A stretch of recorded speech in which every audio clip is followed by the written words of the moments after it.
Ryan O'Donnell, Balla Secondary School. Sean Brohan, Balla Secondary School. How excited are you to be here at the launch of the All-Ireland finals today, lads? Fairly excited now at the moment. It's coming closer to the day.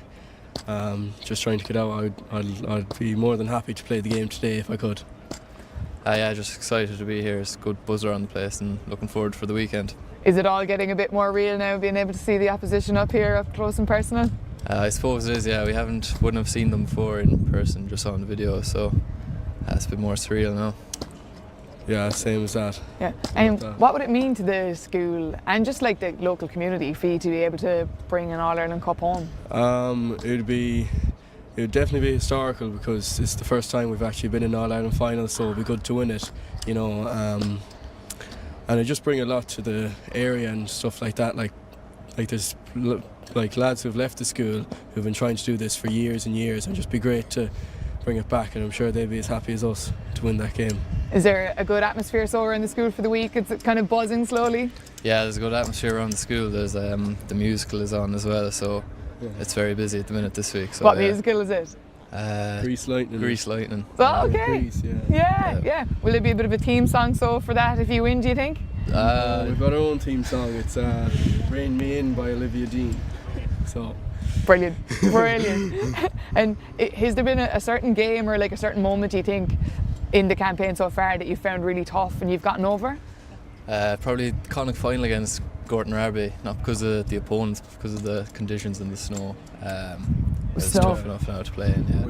We were always kind of the underdogs in that game, and we ended up winning by 5 points or so, and it was the first time as well in the Connacht final that we won in 36 years or something, so it was great to win that, especially being the underdogs. Yeah. Does that extra bit of history so make it even more exciting coming up to play this weekend? That does, yeah. It's more exciting that it's never been done before in our school's history, so it's definitely exciting to be in. Brilliant. Cheers, lads. Thanks. I'm Don McAnaspy and I go to St Ciaran's College, Ballygawley. Me home on St Ciaran's, Ballygawley. How exciting is it to be up here today at the launch of the All-Ireland finals? It's a good buzz. It's always nice to be in Croke Park now, so it is. How's the pitch looking, do you think? Oh, it's in some neck now, it always is. And what would it mean to both of you to be able to bring an All-Ireland Cup home to your school? It'd be special. Our school was in an All-Ireland final maybe 8 or 9 years ago and they lost that final, so it'd be special now to win this one and bring an All-Ireland back to the school. And what's the atmosphere been like around the school for the week? Is it getting hyped up? Yeah, there's some buzz now about it, so there's even all the young boys you see there. Just more excited than us nearly. It's just class, so it is now, yeah. And they're going to be travelling in numbers, I'd say, by the sounds of it. Yeah, there's a lot of school buses organised there, so. Is there like a particular game or a moment you think that's been your toughest on the run up to the final so far? I think the quarter final of the Ulster Championship was probably the toughest game we played. We played 1 point. We won by a point last kick of the game and it went really down to the wire, so I'd say it was probably the toughest game we played all year. And your opponents there in the final, have you had like a bit of a chance to look at them, or? Well, a wee bit. We know a few other players, but we try to focus on our own game more than anything. That's what we've been doing all year, so we're not going to change anything up. In terms of the run up now, how would you be able to manage the nerves? Well, they're always going to be there, so we just have to deal with it and get on with it. And just school football is kind of special in that like you get to play with lads from different clubs. Is that what makes it great, do you think? Yeah, like we've spent 7 years in the school together and we haven't won anything up until now, and everyone's really close. You can tell with the team this year there's a real good sense of community with the school and with the lads, so yeah, it's special to play at the school. You've got some coaches and stuff up here as well. What do you think it would mean for them, for you to be able to bring the cup home? Well, they've been putting in the work for a number of years now, so it'd be nice to give them a bit back now and bring the silverware home. Great. Lads, best of luck. Cheers, Richard. Good evening, and you're very welcome to Father Tierney Park in Ballyshannon for this All-Ireland Senior C final between St Ciaran's College, Ballygawley and Balla Secondary School, as they both battle it out for the Dr. Eamonn O'Sullivan Cup here today in Ballyshannon. And what promised to be an intriguing game. I'm pleased to say that I'm joined by Balla legend Podge McLaughlin here today, and Podge has a lot of local knowledge here, so glad to welcome you along here today, Podge.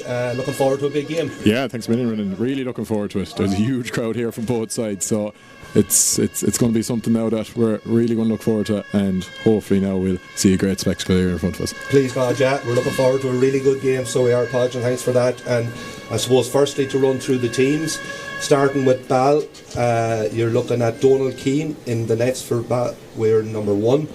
Right corner back, wearing number 2 is Adam Jennings. Full back, wearing number 3, Sean Brohan, and captain Sean. And Conor Brett, wearing number 4, making up a full Ball full back line. Keith Malone from the Ballintubber Club, wearing number 5. Centre half back, Ryan O'Donnell, and left half back, Sean McCann. In the middle of the field, you have Dara Parton wearing number 8 and Mark Jennings wearing number 9.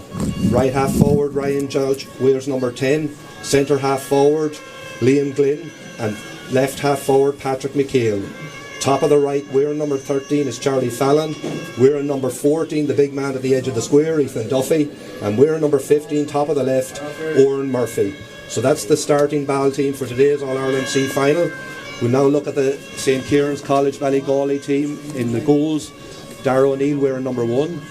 Wearing number 2, Oren McGeary from the Galbally Club. Oren Callahan, full back, wearing number 3. James Boyle wears number 4 at left corner back. At right half back, Elliot Kerr. Centre half back, captain Michael Mullen.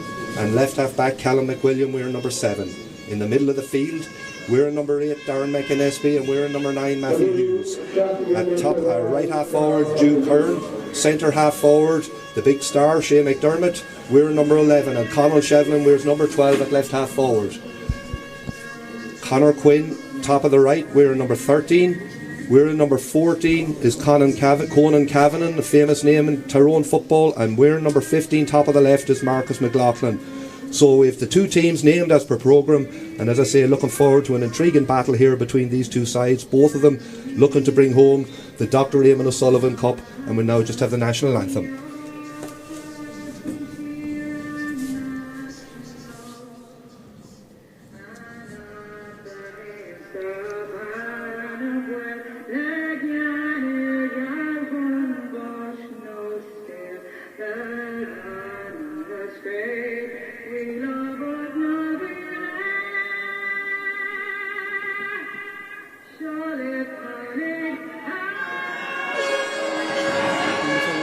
The national anthem here, as I say, in Father Tierney Park.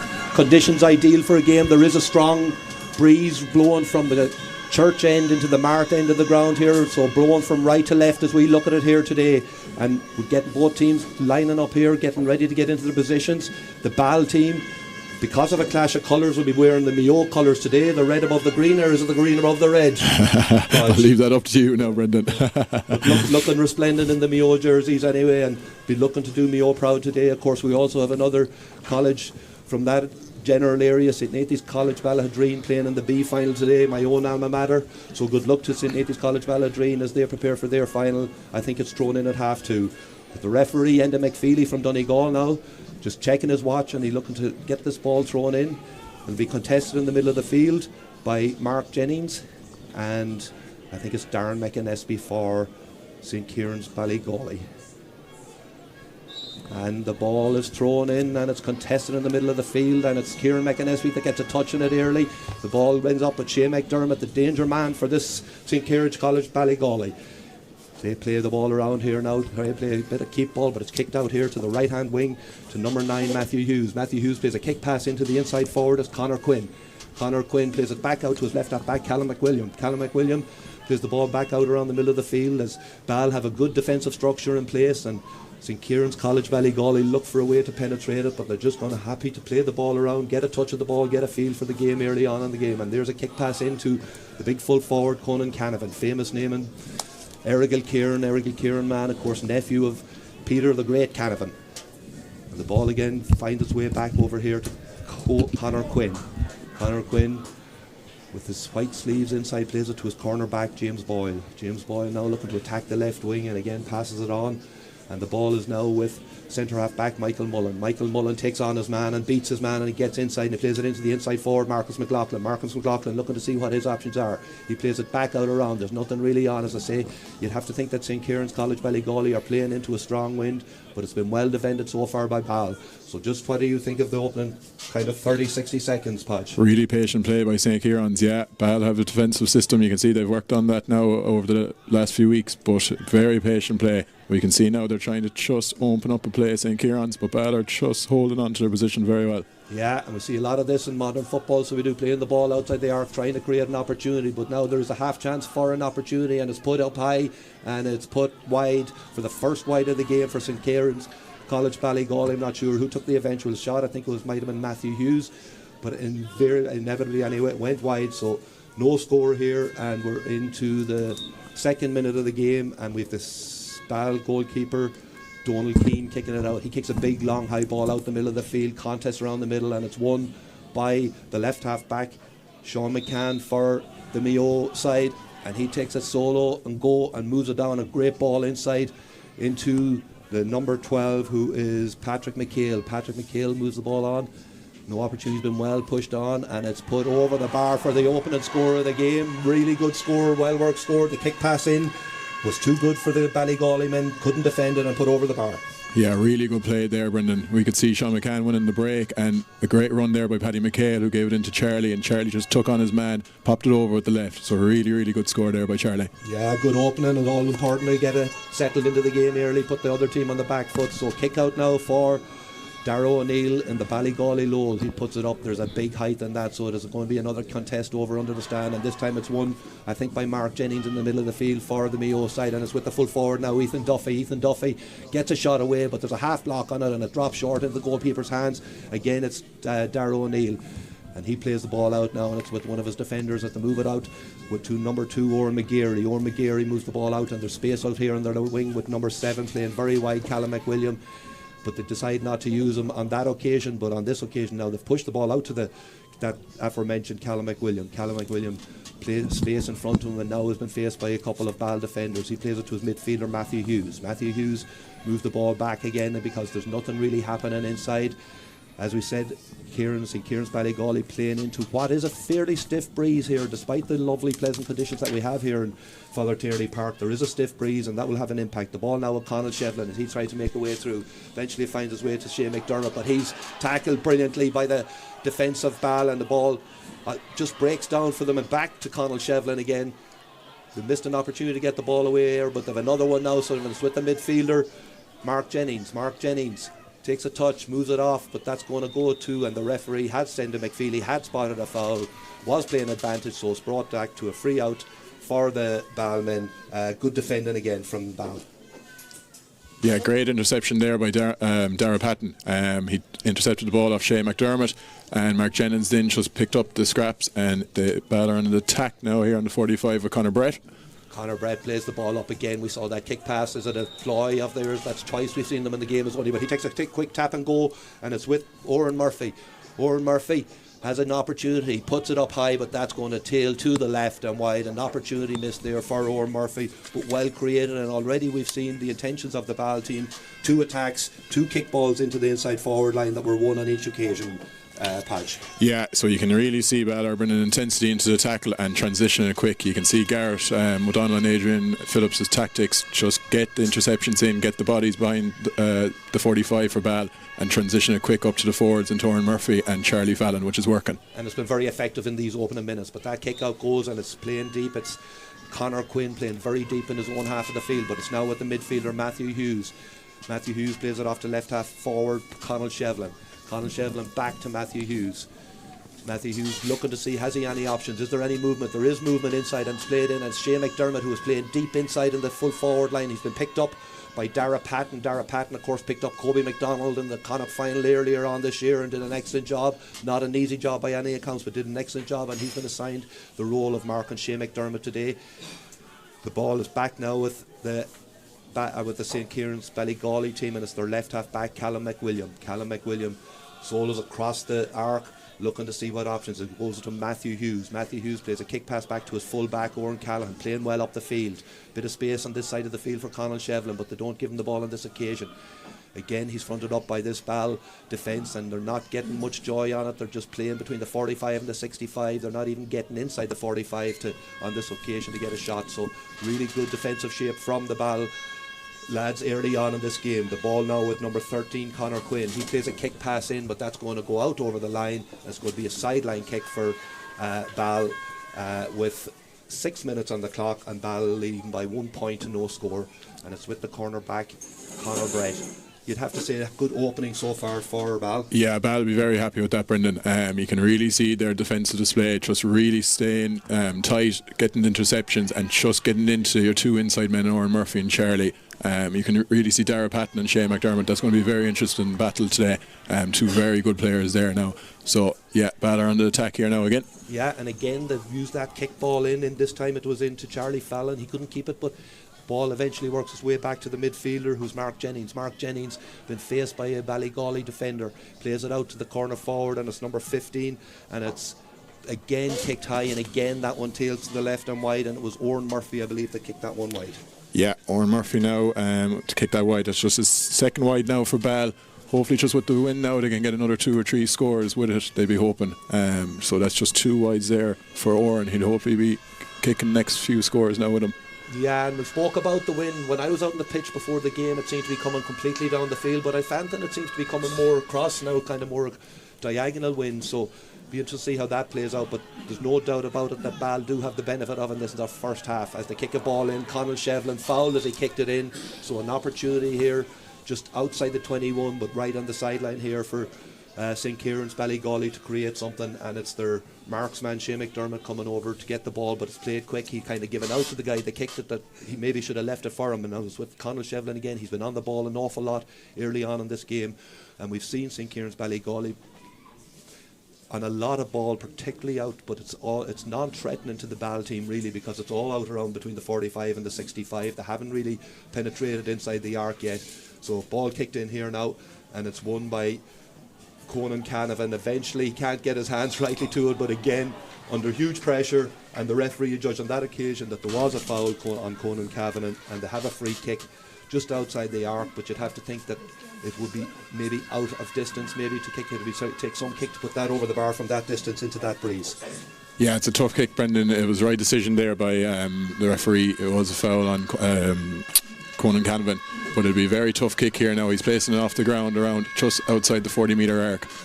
Yeah, just as you say, Hodge, just outside the 40, outside the arc, and maybe 4 or 5 yards outside it. Has he got this in his locker? He kicks it, and it's a good belt of a kick, but it's not going to go over the bar. It's gone over to the left, but it's been kept in play. It hasn't been kept in play. The umpire signals that it has gone wide, and it'll be a kick out to the Eamonn, to the goalkeeper for Ball, Donald Keane. So another wide for St. Kieran's College Ballygawley, who have yet to register a score. We're 9 minutes into the game, and we've only had that 1 point so far. Donald Keane takes a few steps back, looks to see what his options are, kicks it out high. Again, a contest out around the middle of the field, and this time it's the big man Ethan Duffy who does brilliantly to win that ball. The ball works its way over and finds its way back to Sean McCann.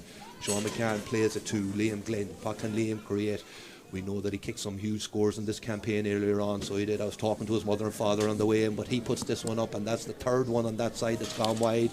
So perhaps maybe the management, maybe to tell them, to have a word, maybe to try and work them scores better, because they could really regret them 3 wides later on in the game, Podge. Yeah, just forcing it. You can tell, I suppose, with the wind that can happen with teams. They might just kind of think it can be playing better than what they want, so hopefully they can just calm themselves down in front of goal. They'd be hoping Garrett O'Donnell and Adrian, and definitely they'd be having words just to relax in front of goal. Yeah, so again, ball kicked out. On this occasion it's won by the St. Kieran's Ballygawley men as they come out with the ball, and it comes out to Matthew Hughes. Matthew Hughes slowing the game down, which seems to be a ploy of the Ballygawley team. They move it around, and it's with their left half back Callum McWilliam. back to Matthew Hughes, and the ball makes its way over here to this side of the field, and eventually to the full-back Oran Callaghan, big strong man wearing the number 3 jersey. He attacks between the 65 and the 45, looking to see is there anything, but there hasn't been as of yet. Shane McDermott playing in off the edge of the square, been marked by Dara Patton. They're looking to see is there an option for the kick pass, but the Mayo side, Ball had a sweeper just at the edge of the small D, so they have, that's basically cutting out any ball. I suppose kicking into the breeze is going to make it very difficult to get that pass in. But the ball is now with Darren McInnesby. Darren McInnesby plays a give and go, and he gets it back, works the ball over to the inside forward, Marcus McLaughlin with the blonde here. He moves it back, and the ball works its way over, and it's back with Marcus McLaughlin. An opportunity here, and he kicks it high, and that looked over the bar to me, but the umpire signalled it wide, so it must be wide. They've better eyesight and a better viewpoint of it than we have. So good opportunity and a good attack from St. Ciaran's Ballygawley, but no result from it. Yeah, just interesting how the two teams are playing. Balla seem to kick the ball in much quicker than St. Ciaran. St. Ciaran's are much patient in their play, allowing Ball to set up. But yeah, that's just 2 wides now for St. Ciaran's against Ball's 3 wides. So 2 teams now will be hoping that their kickers will get on the score sheet now quicker. Yeah, and again, long kick out again, this time won by Ball Secondary School. Patrick McHale was in possession of the ball, but it's now with the midfielder number 9, Matthew Hughes, should I say. And it's with the centre-half forward, Shane McDermott, of course, part of the Tyrone team that won the All-Ireland Under-20 title last year, scored 1-1 in that final. Top player, and the ball now is inside, and it's with Matthew Hughes again, getting on a lot of ball. He plays it out to the corner forward, Conor Quinn.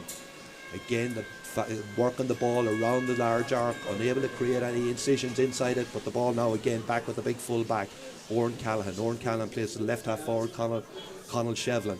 Conal Shevlin moving the ball around. The other midfielder coming around in the loop, Darren McInnesby, but they're way out in their own 65. Now an opportunity, maybe a good kick pass there from Darren McInnesby that maybe created an opportunity, but again, brilliant defending from the Eamonn, from the Ball School. But on that occasion, again, Endofili judged that there was a foul, and it's over the far side of the field. It might favour a kicker with the way the wind is blowing. An opportunity for St. Ciaran's Ballygawley to get on the score sheet here, Podge. Yeah, so really patient play there by St. Ciaran's. It was a great hit there by Ryan O'Donnell at the initial shoulder. 3 Ball men tried to just probably a little bit eager after initial phase, and it was the correct decision there by the ref to give a free. Yeah, so just inside the arc, Shea McDermott standing over the ball, out of the hands, playing with the orange boots today. Shea, quality player, another opportunity. Had one free kick on this side earlier that just tailed to the left and wide. This one goes in, it's going to drop short, and it's into the centre half back, I think, hands, Michael Mullen, the captain of the Ball team, and he comes out with it brilliantly. But again, he's hit with a good tackle by Shea McDermott. Again, the ball is kicked in, but the keeper deals with it adequately. Donald Keane goes short. I think that might be a reflection on what you're saying too, Podge, about, you know, St. Ciaran's Ballygawley playing the ball, playing the patient game. Maybe it's attributable to the wind conditions out there, that the kick pass isn't on to put it in inside. Yes, you definitely think St. Ciaran's management would have told them just really relax on the ball against the wind, because it is a strong breeze, whereas I suppose Ball are the opposite now. They're trying to look inside to the corner forwards every time they're in transition from defence into attack, and they've been really effective at it. Now the ball is with the midfielder Dara Patton. He moves it on to the other midfielder, Mark Jennings. Mark Jennings invades a couple of tackles and plays it into the left half forward, who's Patrick McHale, and Patrick McHale puts it over. That's a brilliant score, work from back to front, through the hands, and eventually to Patrick McHale, who does the obligatory and puts it over the bar. Really good score there, Brendan. You can see Mark Jennings got on the ball there in the middle. Sean McCann, who's the person who displayed it to him, and then gave it into Paddy, and Paddy took the shot quick and went over the bar. Great score. Yeah, a really well worked score. So the second score of the game for Ball, 2 points to no score. We're 14 minutes 30 seconds into the first half here, as the St. Ciaran's College Ballygawley goalkeeper Darragh O'Neill kicks the ball out. Again, it's high and it's well fielded by their number 12, Conal Shevlin. Really good play from the wing half forward on that occasion. Won the ball so they can retain possession. He plays it back to a centre half back, Michael Mullen, another man that was part of the Tyrone All-Ireland Under-20 team last year, and the ball eventually works way to Callum McWilliam. He puts it into Shea McDermott. He lays it off quickly, and it's with the left half forward, or the right half forward, number 10, Jude Kern.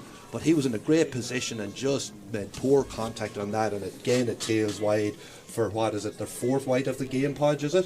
Third wide, yeah, so third wide for both teams there, Brendan. Yeah, poor wide there by St. Ciaran's. I'd be disappointed with that, because that shot was definitely on. I thought he was going to go for goal now. but probably a little bit further out, and just went for the punt pass, or punt kick I should say, and just scrolled wide. Yeah, but really good build-up play, so it wasn't that occasion. But that kick out, while going very low, goes straight in the hands of Sean McCann. He does brilliantly well as he evades the tackle and moves the ball on to his centre half-back, Michael Mullen.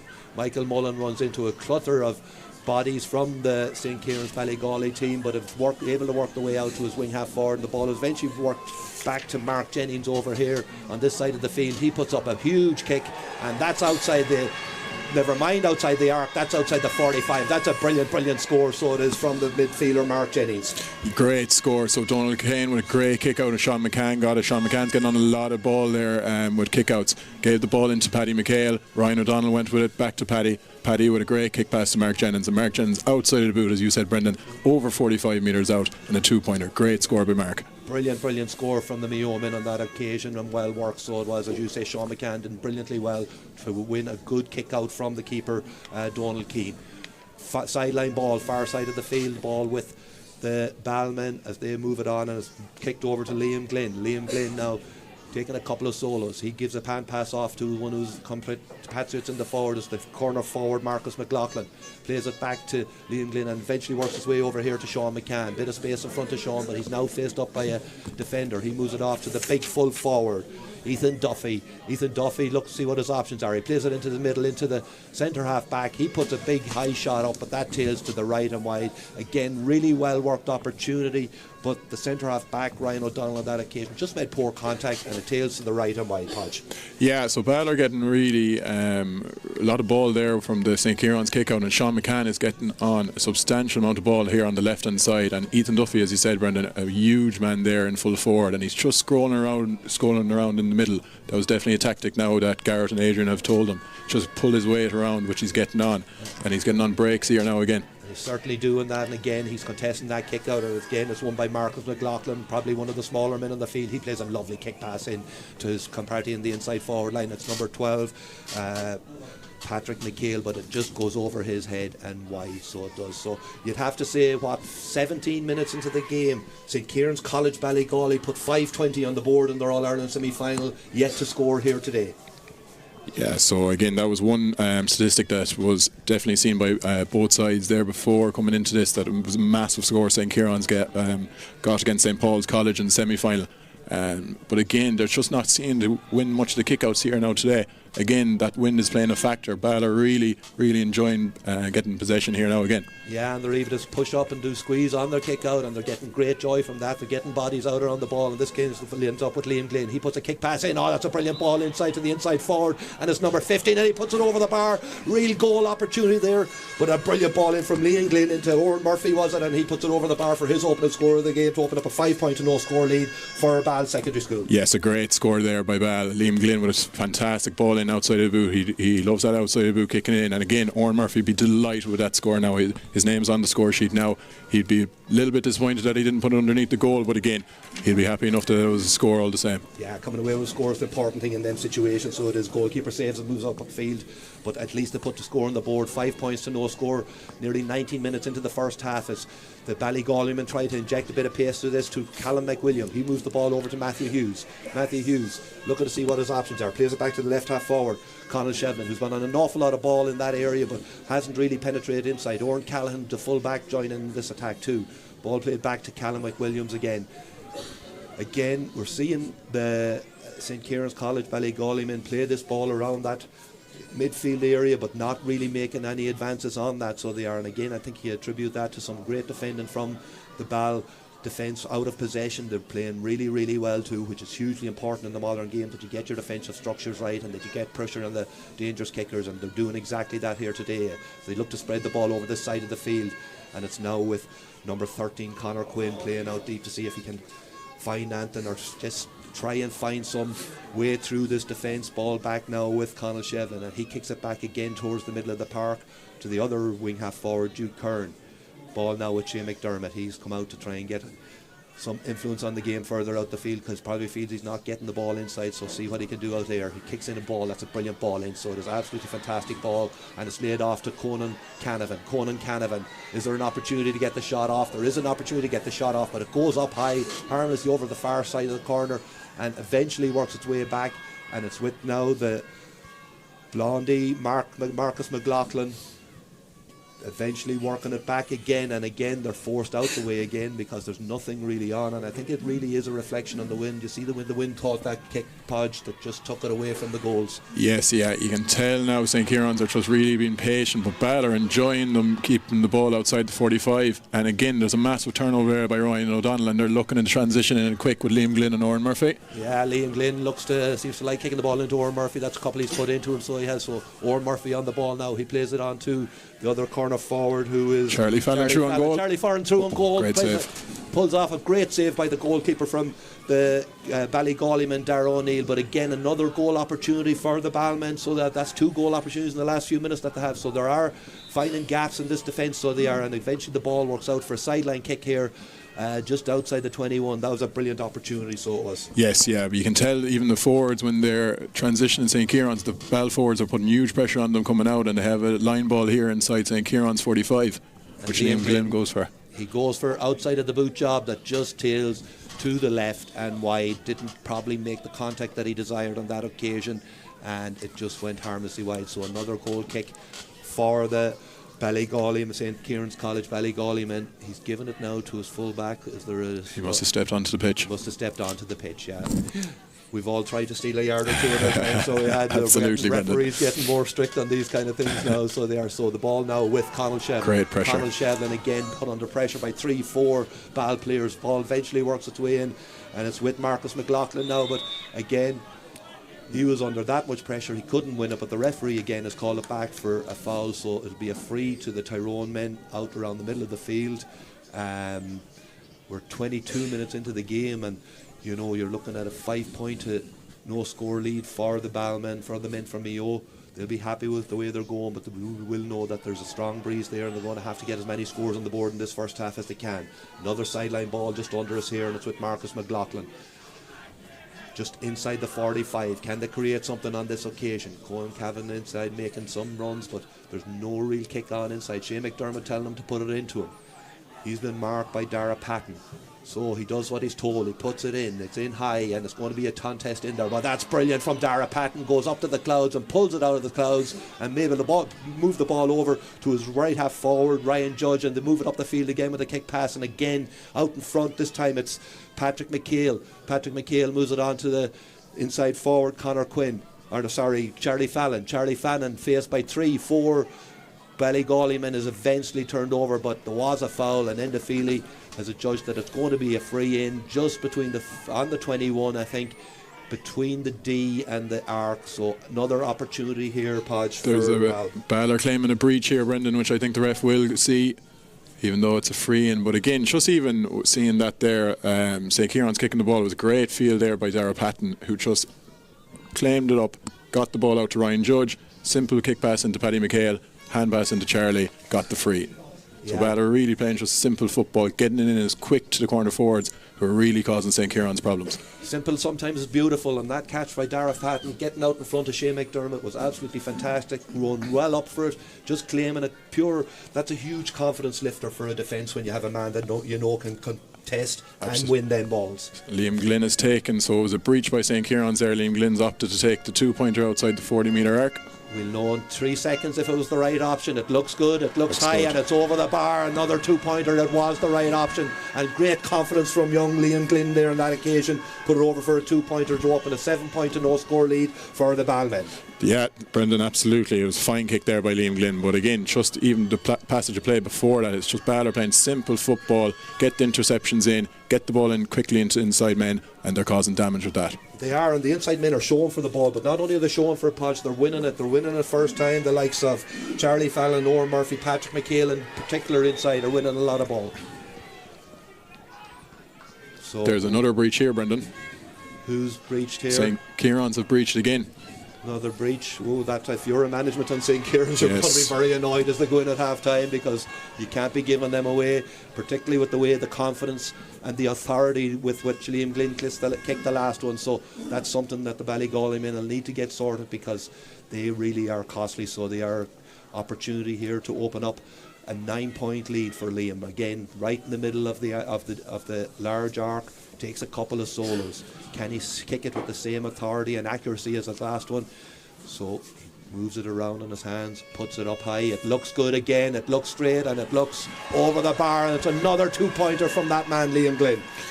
Yeah, he's on fire, Brendan. The same man, he was always kind of known for an inside forward, but Garrett and Adrian have changed his role this year. He's working really hard around the middle, and he's still being successful at getting scores on the board, which we've seen there, 2-pointers there in a row.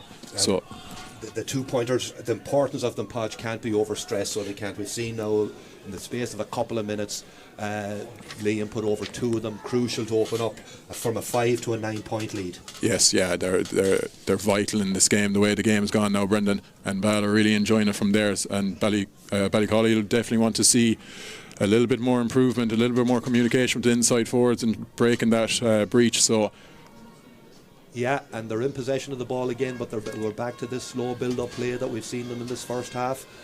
Again, the conditions are playing a factor, because of the strong wind. There's a ball played into Marcus McLaughlin, but again, that's a brilliant defensive tackle, so it is by the number 4, Conor Brett. What a tackle that is to turn the ball over, and again, we see the kick ball inside, and it's into that man, Oran Murphy. Oran Murphy in a battle with his corner back. But it goes out for a sideline ball, and it's a Ballygawley sideline ball. That's a queer battle going on between Oran Murphy and his man. So it is. On that occasion, Oran didn't come out on top, but he has come out. He's been doing really well inside, so he has getting out in front and winning ball. But it's the Ballygawley men in possession of the ball here now, and it's Darren McInnesby. Darren McInnesby up along the line. He needs to get out of there before he's doubled up on it. He could be in trouble, but he does get it out, and it's over to Matthew Hughes. Matthew Hughes back to number 13, Conor Quinn, playing very deep in his own defence, and it works its way to a midfielder, Darren McInnesby. Again now it's with the left half forward, Conor Shevlin. Conor Shevlin now is looking to see, is there anything option? There's no real option to get the ball in quick from out there. It's too far, so they need to move it up the field, and it's with the full back, Oran Callahan. Oran Callahan plays it back across again to the midfielder, Darren McInnesby. This time it's kicked in, but again, on this occasion it's won by Marcus McLaughlin. There's been an opportunity here now, and it's played through the middle to Shane McDermott. He's in on goals, he's bearing on goals, and he buries it in the back of the net. That's a brilliant goal. They waited 27 minutes and 30 seconds for the first score of the game, and it was a goal, and a brilliant goal on that occasion by the danger man Shane McDermott, who burst through the middle and absolutely rattled it in the back of the net. yeah, great goal there by Shane McDermott. You can tell he just ran off the wing forward's shoulder there, buried it in the goal. Donald Kane didn't stand a chance, so that's Ballygawley's chance now back into the game. Yeah, huge, and that's a huge score, so it is in the context of the game from a confidence point of view, along with everyone else. You know, they've gone, as I say, 27.5 minutes without a score, and to be able to put a goal in the back of the net like that will surely give them a bit of confidence. But again, the ball is won around the middle part of the field by the Ballmen, and it's through their centre half back Michael Mullen. It's moved along to the right half back Keith Malone. Ball kicked in again. Pushing the back. There was a referee judged a push in the back, but again, the reason there was a push in the back is that the ball forward was out in front of his man, and he gave him the option to give him the push in the back. So another opportunity here now for Ball to get another score on the board, and maybe they need one maybe after the concession of that goal, Podge. Yeah, it's just inside the 40-metre arc. Liam was trying to, the way he's going, he wanted it outside, but it was just inside there, called the ref. So push on the back by Charlie. Charlie showing great there for inside forward line, and Liam's gone for it there. Liam puts this one up, but this one on this occasion from a tight angle, it has to be said, it goes across the goals to the left of the post and just wide, so it does for Liam. But we won't go too hard on him after the 2 excellent 2-pointers he scored, because that was a difficult kick in the conditions and from the position on the field. So another kick out here as we come up to the last minute of the first half for the Ballygawley men, and it's their goalkeeper Darragh O'Neill standing over the ball. Again, puts it out high. There's no options for short at all in this game, so there hasn't, and that's attributed to the good press and the good pressure that the Mayo men are putting on the Tyrone men's kick out. But on this occasion, the sideline is just kicked. The miscommunication of some sorts there. The boy went in, but it was never going to happen. We're going to have 1 minute of at a time in this first half as Ballygawley try to get it up the field, and this is where they look dangerous on this running game. The ball is played out in front to Shane McDermott. Shane McDermott been faced by Dara Patton. Dara Patton's done a great job on him in the first half, but on this occasion Shane McDermott gets away and puts it up and puts it over the bar for a brilliant score. We see now why the excitement about this footballer Shane McDermott.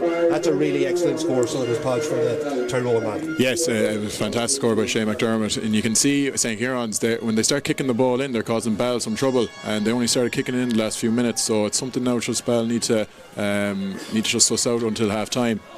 Certainly, Podge, you know, because They had been struggling to make any inroads through that defence, so they had, but last couple of occasions they have found a way, and it's primarily through that man Shane McDermott with the number 11 jersey. But this is an opportunity as Ball move the ball up the field. Ball with Liam Glenn, he puts it in, but on this occasion it's probably a bit too high for the corner forward inside as he battles with the right half back for the Tyrone men, and it goes out and it goes wide eventually. So that may be the last opportunity for the Ballmen in this half. Now, as I say, 9 points to a goal of 9 points for Ball to 1 goal and 1 point for St. Kieran's Ballygawley in what has been a very interesting, it has to be said, first half. We've seen plenty of good football from both sides. Of course, St. Kieran's Ballygawley struggled to get on the scoreboard for a long time, but they have made an impact over the last few minutes, and they'll certainly be happier than they were after 27 minutes, having got that goal on the point through Shane McDermott. But it's been a really good first half, so it has, and it's been a very good first half for the Ballmen, so it has. Will it be enough in the second half? I suppose we don't know, but they can be happy with the performance so far. They defended well, they've showed enough impetus up in the attack to show that they can hurt them, but there's a lot of this game to be played, Podge. Yeah, absolutely, Brendan. I just an interesting stat there for half time. We see that Ball have had 7 wides where St. Kieran's have had 3. Now, first score coming from St. Kieran's in the 27th minute. So again, that 1-1 just before half time, it could play crucial for at the end of the game, especially with the breeze now St. Kieran's will have in the second half. But relatively, Ball will be happy. You can see their defensive display and Garrett and Adrian's work. They've really tight there in the back, and the transitioning from defence into attack has been really vital there for most of their scores. Charlie and Ornan enjoying themselves in corner forward. Paddy McHale, Liam Glynn are really getting into it, and it just sets it up to be a really interesting second half now. It certainly does, Padge, and you know, I suppose you mentioned there 27 minutes before the St. Kieran's College Ballygawley got their name on the scoreboard, so they had to work really hard for it. It was only, as you said, when they started kicking the ball in that they maybe made some inroads against, and I would say you'd expect to see more of that in the second half. So it's going to take a very concentrated effort from the defence and from all 15 of the Ballmen to keep them out in the second half. But it's really hard to know which way this game will go. We thought we'd see more from Ballygawley early in the game, but they were poor. They were too methodical, too slow in their build-up play that was easily defended by the Ballmen until the last few minutes when they could create them inroads. So we're going to leave you here at half-time with the scoreline. Ball 9 points, St. Kieran's Ballygawley a goal and a point. Intriguing second half in place. Who is Patrick McHale. Patrick McHale moves the ball on. No opportunity's been well pushed on, and it's put over the bar for the opening scorer of the game. Mark Jennings invades a couple of tackles and plays it into the left half forward, who's Patrick McHale, and Patrick McHale puts it over. That's a brilliant score. Work from back out to his wing half forward, and the ball is eventually worked back to Mark Jennings over here on this side of the field. He puts up a huge kick, and that's outside. Bodies out around the ball, and this game ends up with Liam Glynn. He puts a kick pass in. Oh, that's a brilliant ball inside to the inside forward, and it's number 15, and he puts it over the bar. Murphy, that's a couple he's put into him, so he has. So Oren Murphy on the ball now. He plays it on to the other corner forward, who is Charlie Fallon through on goal. Charlie Fallon through on goal. Great save from Glynn's opted to take the 2-pointer outside the 40-metre arc. We'll know in 3 seconds if it was the right option. It looks good, it looks high, and it's over the bar. So moves it around in his hands, puts it up high, it looks good again, it looks straight, and it looks over the bar, and it's another 2-point. Marcus McLaughlin, a bit of an opportunity here now, and it's played through the middle to Shane McDermott. He's in on goals, he's bearing on goals, and he buries it in the back of the net. Out in front to Shane McDermott. Shane McDermott been faced by Dara Patton. Dara Patton's done a great job on him in the first half, but on this occasion Shane McDermott gets away and puts it up and puts it over the bar.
and you're very welcome back here to Father Tierney Park in Ballyshannon for this All-Ireland Senior C final between St. Ciaran's College Ballygawley and Balla Secondary School as they both fight it out for the Dr. Eamonn O'Sullivan Cup.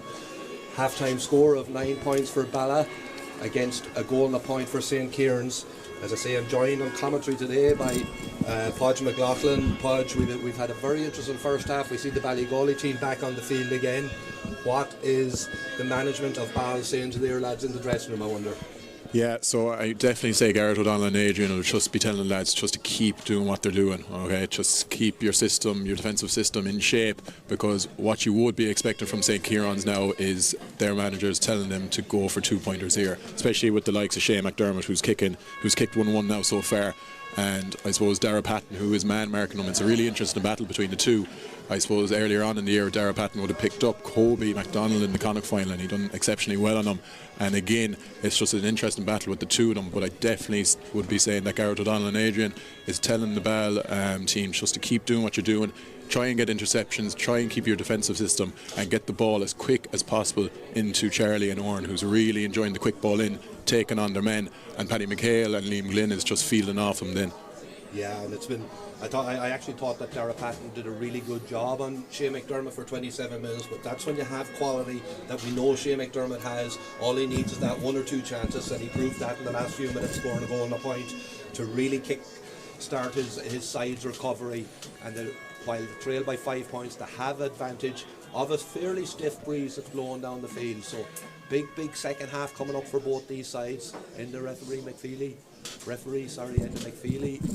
ready to throw the ball in again between the two midfielders. It's contested and it works its way to Shane McDermott. He gets on the ball, the aforementioned Shane McDermott again straight away. He gets a shot off from just outside the 45. He puts it high, but on this occasion it just goes to the right of the post and wide. First opportunity in the second half for the Ballygawley men, and it just goes wide. Yeah, so you can see there, Brendan, instantly Shane McDermott was looking at scoring a 2-pointer there outside the 40-metre arc, and I definitely think that's going to be one thing that you're going to be seeing a lot of 2-pointers by St. Ciaran's, and straight away we've seen that. Yeah, and ball kicked out, very important that retain your possession and try and take the pressure off, and again that's played well through the hands, so it was, and it's the attacking through the middle of the field, and the ball is with the centre half back Michael Mullen plays it out to Patrick McHale put under pressure by 2-3 defenders, bucks the ball over to Ryan Judge. He plays it back to Liam Glynn, who moves the ball across the field. Again, more deliberate play here. Patrick McHale again nearly running into trouble. Again swallowed up by 3-4. He does brilliantly well to get that ball off because he was under a lot of pressure, and eventually the ball works its way back to the centre half forward Liam Glynn, who plays it out to the midfielder Dara Patton. So a bit of possession here for the Mayo men. Sean McCann in possession of the ball. They'll be happy to keep the ball out around here, but it's important that they do also trouble the scoreboard, try and get on the scoreboard. So ball now with Ryan Judge at number 10. Ryan Judge plays kick pass in again, but corner forward Charlie Fallon just loses his feet at the wrong time, and the ball is with the corner back for Ballygawley, James Boyle. Able to move the ball up the field now, and it's with Matthew Hughes. Matthew Hughes plays it off to Callum McWilliam. Over across the field to the left half forward Conal Shevlin. We saw him getting a lot of ball in the first half. Again, looking to see what his options are. Nothing really on from a kicking point of view. So again, we're going to see them with this build-up play. Again, he's looking to head up, and the movement is inside from Marcus McLaughlin. It's put in high for a small man, not the ideal ball, and it's picked up by Sean McCann. Again, Ball getting the bodies around defensively there, doing really well. It was a poor ball in, but it still had to be dealt with defensively, and the ball now with his corner back Adam Jennings. His brother playing in the middle of the field, Mark Jennings. Ball played now out to the right half back Keith Malone. Keith Malone moves it through the hands. Again, good play from the ballman as they take the ball out of the fence. Dara Patton puts it over the head to Mark Jennings, aforementioned Mark Jennings. He plays it off, and the ball eventually finds its way to Liam Glynn. He breaks the first tackle, breaks the second tackle, gets his kick off and puts it over the bar, and that's a brilliant start to the second half for the ballman, and that's a fantastic score, work from back to front, and eventually it's that man Liam Glynn who puts it over the bar for what I think is his 5th score of the game. Yeah, look, you have to credit there Brendan Conor Brett, who got the turnover there in cornerback. Sean McCann then, who swept up on the breaks, and literally was through the hands there from Ball. So you're seeing a different type of play this half. Definitely what Garrett and Adrian would have told them at half time. Keep it through the hands. So Dara Patton, exceptionally quick hands there to Mark Jennings into Paddy McHale into Liam Glynn, and it was a great score. And it's a ball again here, winning breaks. They're really finding great time on breaks with St. Ciaran's kickouts. Yeah, that's a rousing score to get the open score of the second half. But again, Dara Patton charging forward here. He broke a couple of tackles the first time. Again, he does really well there, playing the ball off to Patrick McHale. Patrick McHale coming around. He moves it off to the left half back, Sean McCann. Sean McCann. Eventually the ball is on the floor. It's there to be won. Referee sees a foul of some sort. It's going to be a free out, I think, to the Ballygawley men. And the referee is going over to have a word with Oran Murphy. He just left the foot in there, and the referee might show him a card here now. But just again, Paddy McHale's been really busy around there, just inside the halfway line, and St. Cawley's 45. He's getting on a lot of ball. He's been busy. And again, just with Oran Murphy there now, he's just got a tick in for a ref. Yellow card, I think he got. Oh, yellow card, sorry. Yeah. So as the ball is moved up the field here by the Ballygawley men with a bit more pace and purpose by Keith Malone. He plays it across, by Elliot Kerr. Elliot Kerr, again, part of that Tyrone squad that went the whole way last year to win an All-Ireland final. Ball now with the big midfielder, number 8, Darren McInnesby. He plays it into Shea McDermott taking on his man. He's faced by 2-3 defenders, and the pressure is enough to force him to pull it the shot, and it goes to the left on the just wide, and another wide for the Ballygawley men. I think that's their second of the second half. Yeah, that's their second wide. 5 in total throughout the game there, Brendan. And again, you can see it's kind of mirror-esque with Ball just at the start of the first half. Ball had 2-3 wides inside the opening 5 minutes, and likewise here now St. Ciaran's are looking at the same. Yeah, so 4.5 minutes into the second half, ball put out around the middle, again contesting. This occasion won by Conal Shevlin, does really well. He lays it off to the full forward Conan Canavan. Conan Canavan takes a couple of solos, goes past the first defender, doesn't go past the second one because that's brilliant defending. So it is. Who's that? Was that Adam Jennings? Absolutely brilliant, got a hand on the ball and able to work it out now up the field. Again, been put under huge pressure but retaining possession. Again, lovely 1-2 with Liam Glynn, be able to move the ball up the field, and again ball kicked up forward out in front, draws the foul, and now an opportunity for a solo goal, but the referee says not from the correct position, come back, and he'll have to take it again. Yeah, you can really see Ball mixing their play. Like, they're excellent defending there by Adam Jennings first of all, but quick hand, and then they know when to kick it in. And again, Paddy McHale there, he was trying to get on the soloing goal, but the referee brought it back. Yeah, and it's Keith Malone now in possession of the ball again as they track the central channel again, but that's a poor pass, so it is from the centre half back, Brian O'Donnell, and an opportunity now for the Ballygawley men to get it up the field with Marcus McLaughlin in possession of the ball between the 45 and the 65. He puts up a high ball that really isn't kicked to anyone. There should be enough defenders there to deal with it, and the ball eventually comes out again. Well won, well defended by the Ballmen, and again it's kicked up again to Patrick McHale. Patrick McHale out in front of his hand, plays a great ball, but that just didn't come off there from Dara Patton. He knew what he was trying to do, but he just dumped his foot in the ground. But Patrick McHale wins back possession for the Mayo men, and the referee has put his hand up and signalled that it's going to be a free, which is taken quickly, and it's Liam Gillen in possession of the ball. He plays it across the field to Mark Jennings. Mark Jennings over to Ryan Judge. Ryan Judge in possession of the ball here out in the right hand wing. Backdoor cut there from the corner forward Charlie Fallon, but didn't get it. But he does get the ball now, and again he's put under pressure by the Ballygawley men. The referee judges that there's a foul. It's going to be just outside the arc. It's going to be an opportunity for Liam Glynn. We saw a free from a similar position in the first half for Shea McDermott that he just pulled to the left and wide. Again, go into the breeze. It's going to be a tricky kick. Has he got this in his locker, Podge? Yeah, he'll fancy it anyways, the same man, no doubt. But it was great play there by the two Mayo Gaels men, Ryan Judge and Charlie. They tried to do the backdoor cut, didn't work out. Charlie came back out, got the ball, Ryan gave it to him, took on his man, got a very, very good free, and Liam will be looking to pop this over the bar now. But again, great transition in there from Ball, through the hands. They know when to kick it, they know when to change it up, and again, that would have been something Garrett and Adrian have really worked on the last few weeks. Yeah, and in the meantime we've a substitute on the Ballygawley team. Number 22 Jack Kelly comes in replacing corner forward number 13 Conor Quinn. So that's the first substitute of the day as Liam Glynn stands over this free kick just on the edge of the D. So it is, takes a couple of steps back and coming at it now with his left foot, makes good contact, but it just never really was going over the bar. It's just too straight and didn't get the curl or what he was looking for on it. So first wide of the second half for the Mayo men. Yeah, you can really see now the wind is playing a factor. Like we've seen it in the first half with St. Ciaran's. They were just trying to judge it, and I suppose it takes a few minutes and it takes a while to judge it. And again, Liam would have been disappointed with his shot there. Yeah, long kick out goes to Marcus McLaughlin, finds his way to Marcus McLaughlin, ball then put in, and it's Shane McDermott inside, just outside the D.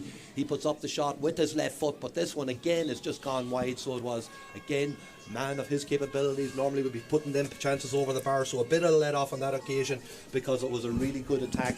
Long kick out to Marcus McLaughlin, ball kicked into Shane McDermott, but he just makes poor contact and it tails to left and wide. Yeah, that's another wide there, Brendan, for them. So it's 6 wides in total for St. Ciaran's. And again, both teams will be disappointed with some of the wide selections.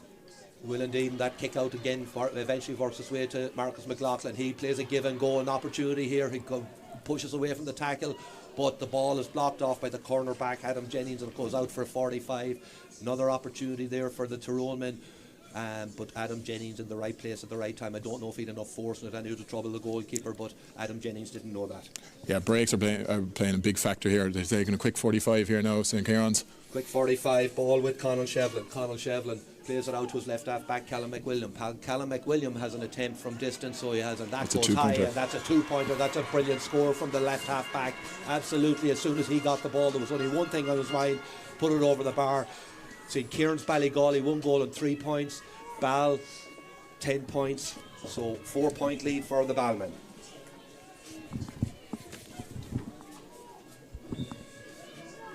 Four-point lead for the Ballmen as the kick out comes on, and it's now again contest out around the middle of the field. This time it's won by the midfield for Ballygawley, and it's with that man that kicked the score, Callum McWilliam. Callum McWilliam plays a hand pass out to his corner back James Boyle. It's the full forward Conan Canavan. Conan Canavan moves the ball to Shane McDermott, the danger man. They'll try to get as much ball into his hands as possible in this first half. He's been tracked on this occasion by Sean Brohan, the captain for Ball. Again, he plays the ball off to the midfielder Matthew Hughes. Back to Shane McDermott. He has a look. He's between the 45 and the 65. Decides probably wisely that he is too far out. Plays it back to Matthew Hughes. Matthew Hughes is going to have a pot. It's gone high enough, but it's not going to be long enough. The referee has spotted something and he's calling play. He blew his whistle.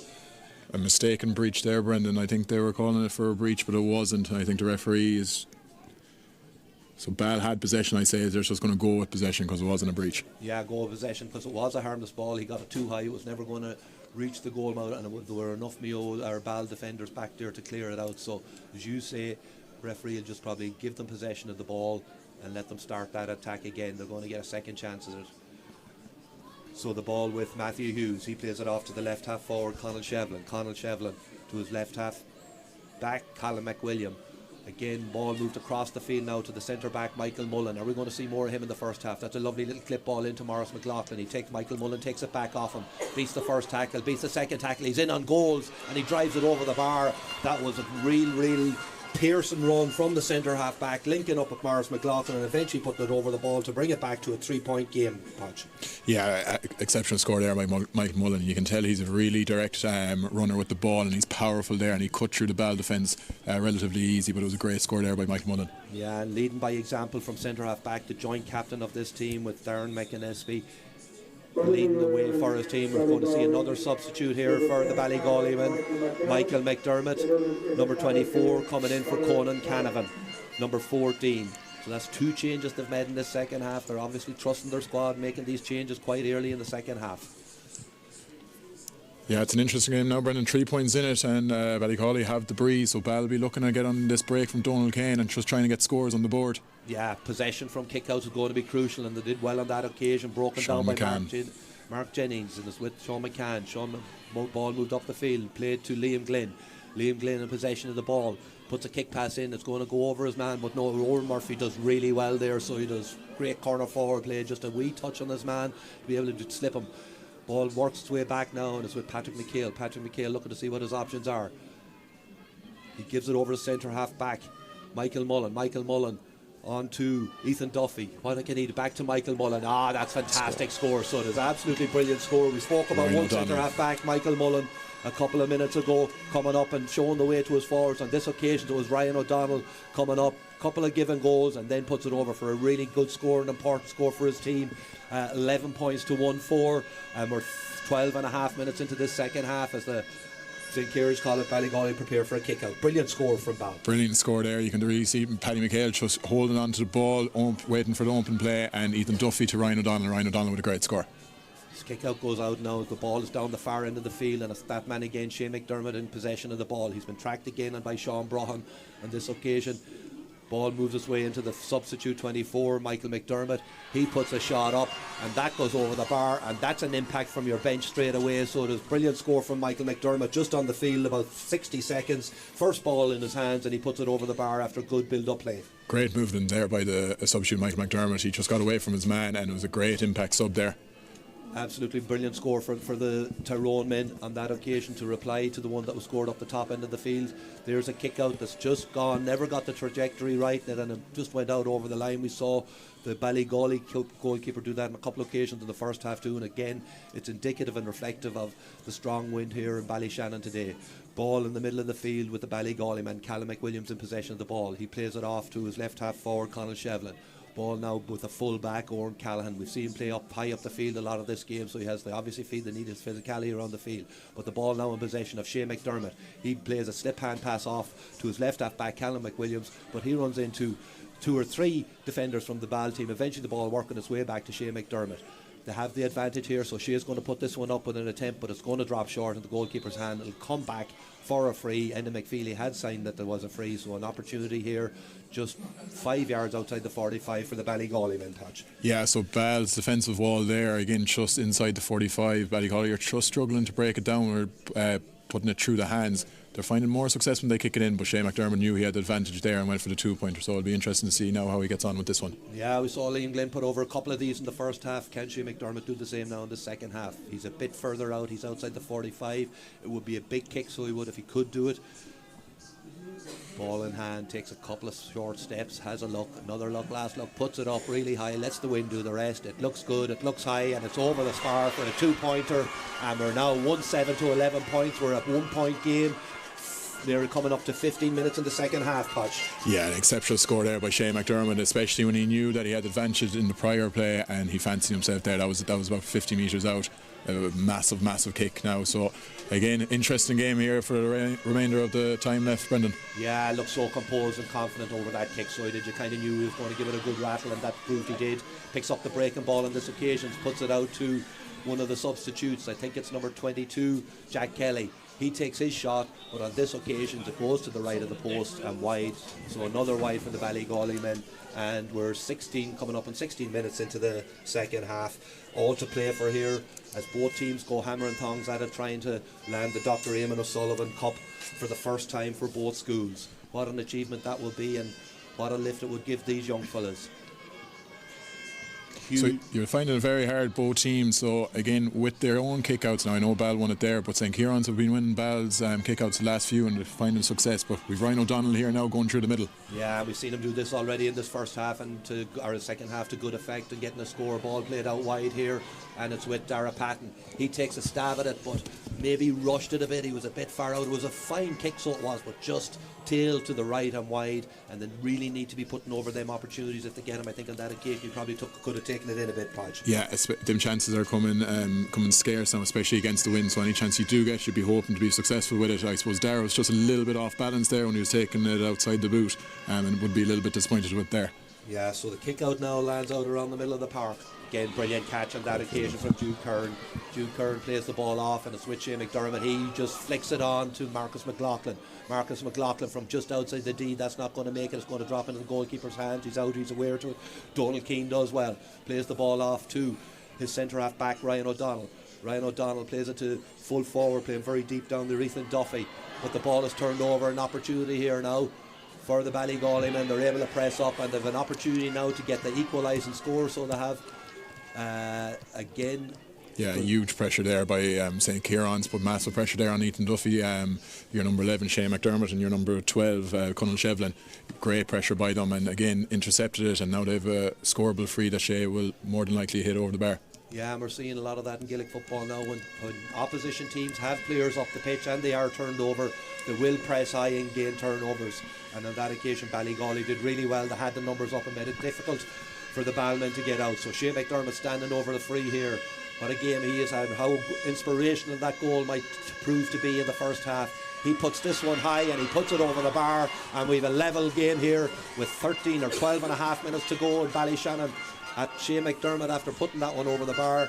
And again, what has Shea got today? Has he got 1-5, 1-6? Yeah, he has, Brendan. He's 1-5 got, and again, that's a level playing field here now. So again, you'll be looking at winning breaks here from Donegal Kane's kickouts from Ball. They'll be hoping to get on Sean McCann with the breaks, and again, it sets it up to be an interesting few minutes left. It certainly does, and again, possession from your kick out is going to be crucial. Of course, the other team are going to push up, the opposition are going to push up high, particularly playing with against the breeze. But on that occasion, Ball did really well to retain their own kick out, and the ball now is up the far side of the field.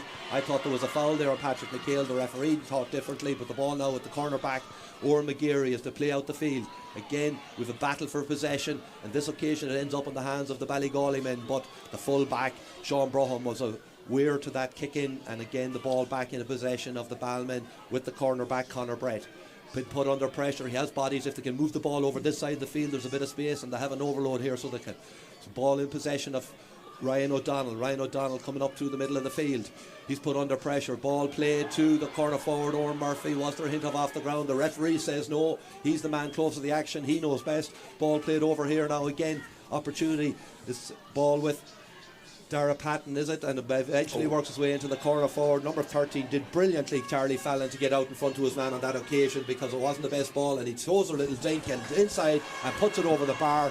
Really good score and leadership from Charlie Fallon on that occasion to get a score, and a much needed score for the Ballmen. Yeah, Ball really needed that. Exceptional play there by Charlie Fallon. He got the free again. He's taken on his man every time, and he got a free, and he was quicker than anyone else to think of the solo and go, went with it over the bar. That was a massive score for Ball. Yeah, huge score, puts them back in the lead again, so it does. Kick out comes out. A referee judged that there was a push in the back, so another opportunity here for Ball. Possession going to be key going down the final 10 minutes of this game. Ball in the hands of Liam Glynn. Liam Glynn takes a couple of solos. Again, injects a bit of pace into it, realises that he's going to run into trouble, so decides to come back and recycle the ball. Ball in the hands now. Ball, as they look to see, can they create something from this? It's the big man Ethan Duffy in possession of the ball allowed this, and he's fouled on this occasion. So we saw Liam Glynn get a free from here earlier. He takes a solo go on this occasion, does Ethan. Again, a couple does really well for a big man and slips the ball inside. The ball is inside now with Patrick McHale. Patrick McHale from a really nearly impossible angle puts it over the bar. That's brilliant thinking initially by Ethan Duffy, but absolutely lovely score by Patrick McHale. Just got out in front of his man and was able to clip it over the bar to open up a 2-point lead for the Ballmen. Yeah, Ethan Duffy showed great physicality there. You can tell he's an All-Ireland champion boxer. He just took on his man. He was too strong for them. A quick thinking again by Ball. So Charlie, likewise with the previous score, solo and go, and Paddy McHale then with an exceptionally tight score. So again, massive scores there for Ball leading up to the last 10 minutes of the game. Yeah, and shows you how the use of how well used the solo and go can be on that last couple of occasions that created scores for the Mayo men. But on this occasion, that's a huge cash in the middle of the field by Darren McInnesby for the Tyrone men. He puts a hand pass in, and the ball is with Shea McDermott inside. There's a foul on Shea. He puts it up high.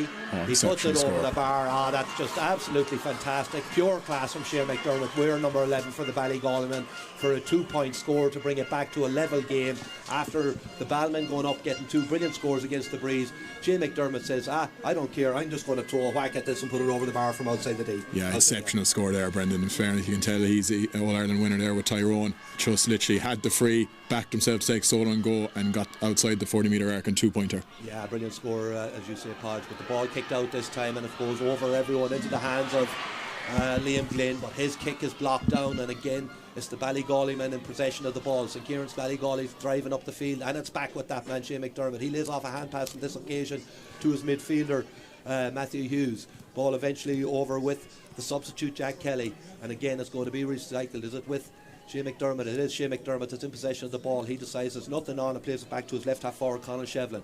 Conor Shevlin been on a huge amount of ball in that area today, so he has always an outlet for a pass. Plays it over to Darren McInnesby, the midfielder.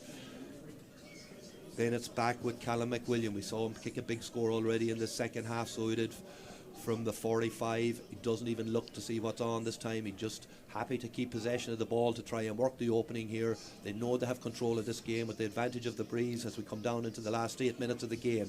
The ball is with that man again, Shane McDermott. He actually had a look there from about 60 yards, and I think only for he's been well defended by Sean. The way he's going, he would have fancied it, Brendan. Absolutely, yeah. When you're in that confident mood, why not? And here's the other man in a confident mood, Callum McWilliam, but he doesn't do well on that occasion, and it's the big man back defending, playing really well. He's having a big game for his school today, so he is Ethan Duffy. Ball moves its way across the field with Liam Glynn, and eventually Dara Patton, but he takes his eye off it momentarily, and it goes back to the Ballygawley men, and again another opportunity to get up the field lost by the Mayo men, but on this occasion it's in possession with the Ballygawley men. Darren McInnesby, he's faced by a few defenders and they do really well.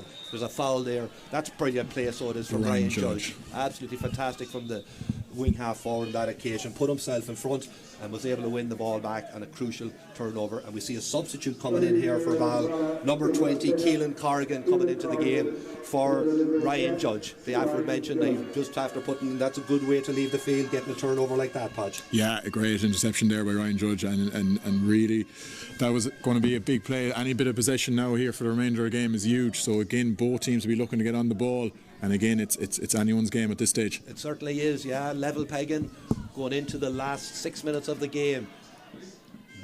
Ball in possession of the ball, played through to Ryan O'Donnell. I saw him make a few incisive bursts in this, particularly in this second half up the field. Is there another one in him? He added to the scoreboard too, loses his footing there somewhat, but he's still in possession of the ball. Plays it to his midfielder Mark Jennings. Mark Jennings has a look up to see what's going on. Nothing really ahead of him, so he has to go sideways. Moves the ball over to his cornerback Adam Jennings, his brother. They're playing a bit of brotherly love here with the ball around the middle of the field, so they are. Can they create something though? That's what's needed at this stage. Ball now with Ryan O'Donnell and back to Adam Jennings. Adam Jennings now sees a bit of grass in front of him and he attacks it. Moves the ball up the field. Ball now in the hands of Patton, is it, that's coming through? Dara Patton, yeah, and Charlie Fallon off him. Charlie Fallon's gone on the loop, he hits it. Oh, it's a great score. That's a brilliant score, as you say. Charlie Fallon coming off the loop on Dara Patton, who did really, really well, and puts it over the bar for a leading score again. 14 points for Ball, 110 for St. Kieran's, with coming up on 55 minutes on the clock. Yeah, great burst by Dara Patton. Ball injected that bit of pace, and Charlie Fallon is having an exceptional game. He's really standing up, and I suppose for the remainder of the game it's going to be the leaders now for both sides who wants it more. Yeah, again, this breaking ball around the middle of the field. Who's going to pick it up? It's Liam Glynn. It falls into his hands. Good positioning. Takes a couple of touches. Takes his man on. Looking to see what options are on. He plays it into Charlie Fallon. Growing more and more into this game as it goes on. Plays it across the field to the other corner forward, Owen Murphy. He sees space in front of him. An opportunity now to put it over the bar, but it just tails again. Wynn just grabbed a hold of it. He probably could have gone another bit and just took the shot, stabbed at it, and it went harmlessly to the left and wide. But they still lead by a point as we go into the last 5 minutes, Podge. Yeah, and you can see lads are getting tired there now. You can see a few of them stretching their calves. Again, it's been a hugely physical game, and again it's just going to be lads now who keeps concentration. Again, it's getting hands on ball. We can see St. Kieran's going to take a short kick out now. Yeah, and short kick out is picked up. There's a Ballygawley man getting attention in the middle of the field. It's their midfielder Darren McInnesby, but in the meantime they're in possession of the ball out with that man Callum McWilliam. Callum McWilliam plays it to the right half forward, Jude Kern coming up the field. What options are there? Backdoor cut from Shane McDermott. He's inside the defence, but he's faced by Ryan O'Donnell. He does well to turn him back, and again there's a brilliant block in there. Sean I think Browan, great Browan. block, Yeah, absolutely sensational. Captain's word, he's worth there. That's in the Gormley stuff, so it is. You're talking about Bot getting down on his foot, an absolutely huge block because he was in a danger position. The ball now with Ethan Duffy as he attacks the far line. He's been confronted by 2 or 3 Ballygawley players. They eventually force the turnover, and again the foul is happens. Then Sean McCann was left with no option but to drag him down because there was 2 or 3 Ballygawley men away. Yeah, a massive block there by Sean Brohan on Shane McDermott. You've seen the backdoor cut really working there, and again it was worthy of any captain. And again Ethan Duffy was just shown down a blind alley, and St. Kieran's had 3 men tackling him, and a massive interception there again. As we said there earlier, possession is vital, especially coming up the last 3-4 minutes, whatever's added on. So again, it's going to be who can get the hands on the ball, keep possession, and just wait for a score to break up. Yeah, absolutely, Podge. And the man standing over the ball is that Shane McDermott has had a huge game for Ballygawley today. Can he create another couple of chances for them? looking to see what his options are. The ref is holding, but we're seeing a substitute actually here. Number 7 is coming off for Ball. Sean McCann's got black carded. Oh, he got black carded. Black carded there for the drag down. Yeah, good spot there, Podge. I didn't see that. So down to 14 men for the remainder of this game. He won't see any more action today unless it goes to extra time, which you can't rule out at this stage. You can't rule out anything's possible now, Brendan, the way this game is going. So Shane McDermott, opportunity. He's out in the far sideline, out at the 65. Surely he's not looking to put this over the bar, because if he does, it would be the most amazing score of all time. He certainly has the legs. Score.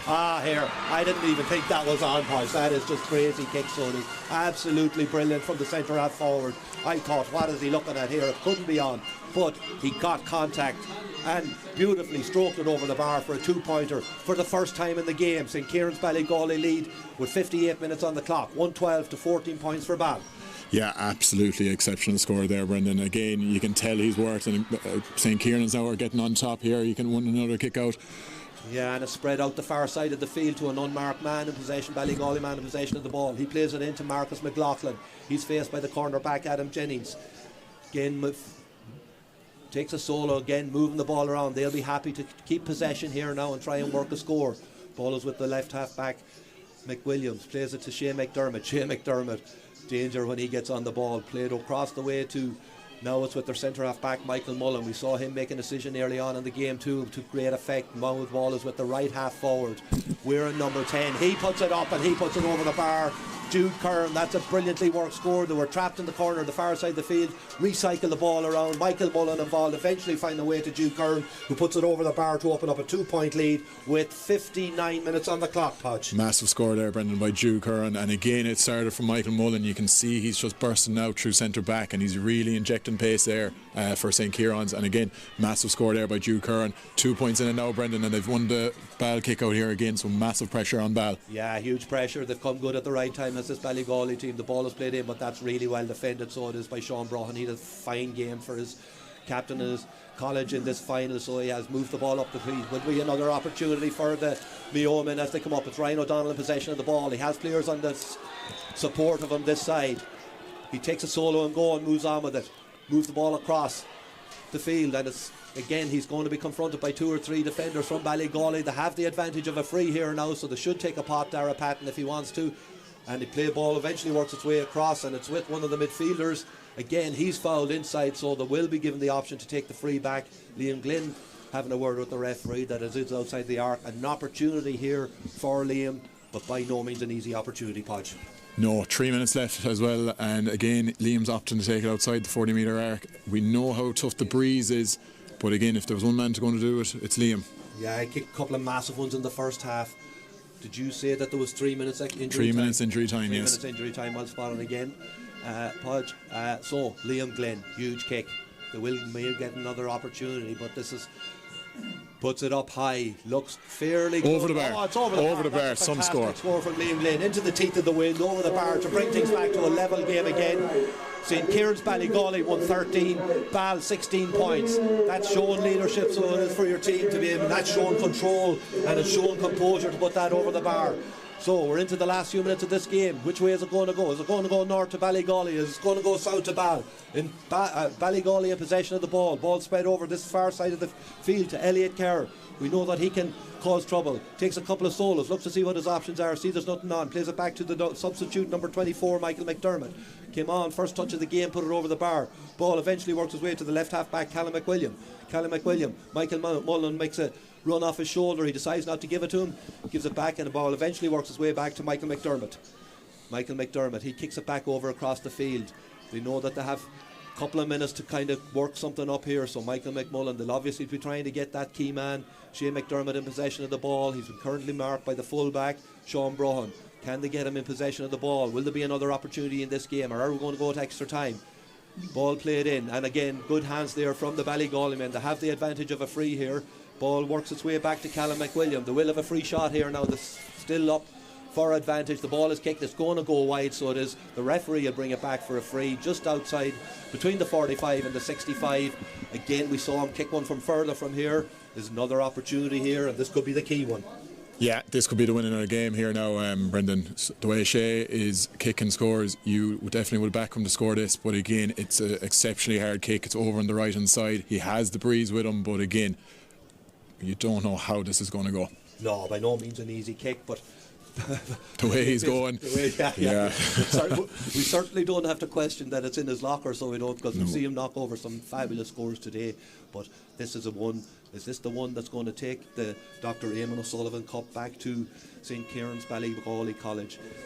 Opportunity for this man, Shea McDermott. What a footballer he is. An absolute joy and pleasure to watch him play ball today. Takes a couple of hops, looking to see, have the post move. They haven't. They're in the same place, Shea. You know where they are. Holds the ball out for himself as he takes his run up. Takes the shot and puts it up. It's not going to go over the bar. It's going to drop short. It's going to fall to.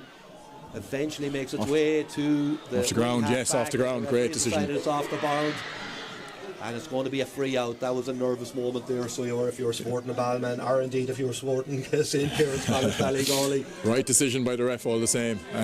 Again, the way Shea was going, he just didn't make the right contact there like he did with the previous kick. But again, there's still, even a referee could blow it up after this now. It's over 3 minutes. Is it over the 3 minutes? It's over the 3 minutes. So will there be another opportunity? Probably not. It looks like this game could go to extra time. The ball is now with the wing half-back, number 5, Keith Malone for Ballygawley. Important thing not to cough up possession in this area now. Moves the ball out. It's with the cornerback, sure. Conor Brett. Conor Brett is putting under huge pressure here by the Ballygawley men. Is there an opportunity to get it out? He's going to be a judge. No, the referee is going to blow it up. It's going to go to extra time.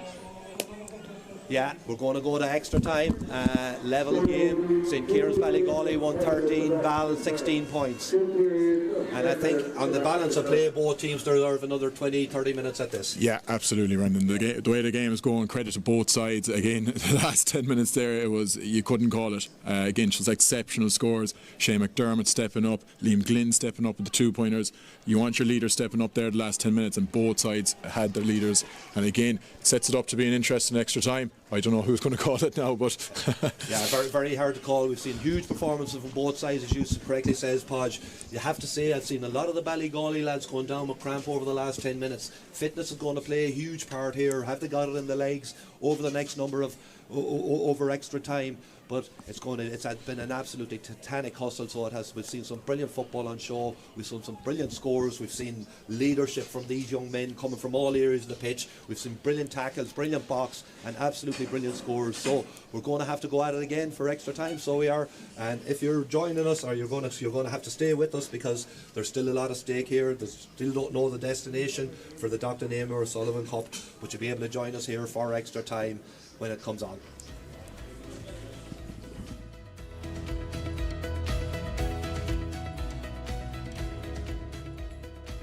Who is Patrick McHale. Patrick McHale moves the ball on. No opportunity's been well pushed on, and it's put over the bar for the opening score of the game. Mark Jennings invades a couple of tackle and plays it into the left half forward, who's Patrick McHale, and Patrick McHale puts it over. That's a brilliant score. Work from back out to his wing half forward. The ball is eventually worked back to Mark Jennings over here on this side of the field. He puts up a huge kick, and that's outside. Bodies out around the ball, and this game ends up with Liam Glynn. He puts a kick pass in. Oh, that's a brilliant ball inside to the inside forward, and it's number 15, and he puts it over the bar. Murphy, that's a couple he's put into him, so he has. So Oren Murphy on the ball now. He plays it on to the other corner forward, who is Charlie Fallon through on goal. Charlie Fallon through on goal. Great save. Glynn's opted to take the 2-pointer outside the 40-metre arc. We'll know in 3 seconds if it was the right option. It looks good. It looks high, and it's over the bar. So moves it around in his hands, puts it up high. It looks good again. It looks straight, and it looks over the bar, and it's another 2-point. Marcus McLaughlin, there's been an opportunity here now, and it's played through the middle to Shea McDermott. He's in on goals. He's bearing on goals, and he buries it in the back of the net. Out in front to Shea McDermott. Shea McDermott been faced by Dara Patton. Dara Patton's done a great job on him in the first half, but on this occasion Shea McDermott gets away and puts it on Mark Jennings. He plays it off, and the ball eventually finds its way to Liam Glynn. He breaks the first tackle, breaks the second tackle, gets his kick off and puts it over the bar. 5 ball with Conal Shevlin. Conal Shevlin plays it out to his left half back, Callum McWilliam. Callum McWilliam has an attempt from distance, so he has, and that goes high. See more of him in the first half. That's a lovely little clip ball into Morris McLaughlin. He takes Michael Mullen, takes it back off him, beats the first tackle, beats the second tackle. He's in on goals. On to Ethan Duffy. What can he do? Back to Michael Mullen. That's fantastic score on this occasion. Ball moves its way into the substitute 24, Michael McDermott. He puts a shot up, and that goes over the ball in hand, takes a couple of short steps, has a look, another look, last look, puts it up really high, lets the wind do the rest. It looks good, it looks high, and it's over. What a game he has had, how inspirational that goal might prove to be in the first half. He puts this one high and he puts it over the bar. He fell in to get out in front to his man on that occasion because it wasn't the best ball, and he throws a little dink and ball inside. The ball is inside now with Patrick McHale from a really... The ball is with Shea McDermott inside. There's a foul on Shea. He puts it up high. He puts it over the bar. That's just that. Yeah, Charlie Fallon off him. Charlie Fallon's gone on the loop. He hits it. Oh, it's a great score. Surely he's not looking to put this over the bar, because if he does, it would be the most amazing score of all time. He certainly has the legs. Here. The game to great effect. Monmouth Ball is with the right half forward. We're in number 10. Huge kick. They may get another opportunity, but this is... Puts it up high. Looks fairly good. Over the bar. It's over the bar. Some score.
and you're very welcome back here to Father Tierney Park in Ballyshannon for this hugely exciting and eagerly contested All-Ireland Senior C final between St Ciaran's College Ballygawley and Ball Secondary School in Mayo. We've had a brilliant game here, so we have, that has gone to extra time. The score 1-13 for St Ciaran's, the goal coming from Shane McDermott, just their first score of the game, coming 3 minutes before the half-time whistle.